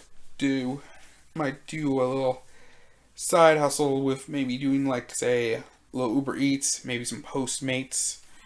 Like my sister, and make a little bread. See if I make a little bread. Post workout. Do a couple hours of maybe do a couple hours. Also just bought me. Let's just say also, if you want to know something, I actually got a Sam's Club membership like Friday. So on Friday. So yeah, and if you actually want to know, if you want to know something, Sam's Club Costco gas is cheap because let me tell you something. Like if you go to look at a Speedway in that near the Sam's Club, $2.26. Sam's Club unlimited $1.91, my boy. So yeah, let's just say when I get a car, let's just say I can do a 2-for-1 special. Get a ton of do a grocery haul, and then afterwards get me my gas. And also I could get gas on the cheap, cheap. So yeah, let's just say Braid's gonna be nice. And then the final step, move into one big life goal step, is living in an apartment. And this time I'm gonna live on my own.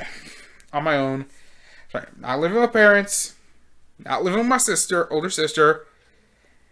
Just me, myself, and I. For now. Because let's just say, as soon as I get, let's just say I'm planning on making that, let's say one part is pretty much the studio, will be the studio and the office. The other room will be full blown bachelor pad, where I'm pretty much, inviting, we'll be trying to invite a lot of female guests, and let's just say it's pretty much going to be a bachelor pad, let's say, for a bit. For a bit, it's going to be a bachelor pad. Will be a bachelor pad, but let's just say I'll just say by the time the year ends, I should say, by the time I turn 25, let's just say the J Money from this point forward will be you see here will be a whole lot different. Let's just say the here will be different, the atmosphere will be different, everything will be different, new, fresh, and will be great. And I plan on making that happen. It's something I want to do for me, and something I want to at least, and these are goals I want to achieve, and I feel like I can do it. And it's going to be a lot of work, it's going to be a lot of preparation, and I know this, if you guys are with me, I know this, it is going to be something that is going, I say 2021 is going to be a great year, and it can be great I say it's going to be great. My goal is here, give you guys the best videos possible. It might not be the greatest videos, it might not be legendary, but I say this, every single video will be money. That is a guarantee, and that, my friends, is the truth, and that is undisputed. Anyways, alright, I'm pretty much tired. It's after 1:30. I'm about to go to sleep. I have a couple of desserts. I have some dessert I want to eat before I go to sleep. So, anyways, hope you guys enjoyed this video. Hope you guys enjoyed the podcast, guys. It's been another episode. This has been episode 19 of the J Money Talks podcast. I had a good one. I'm happy I got to open up some stuff to you guys, and it pretty much opened up the side of me that opened up a side of me that I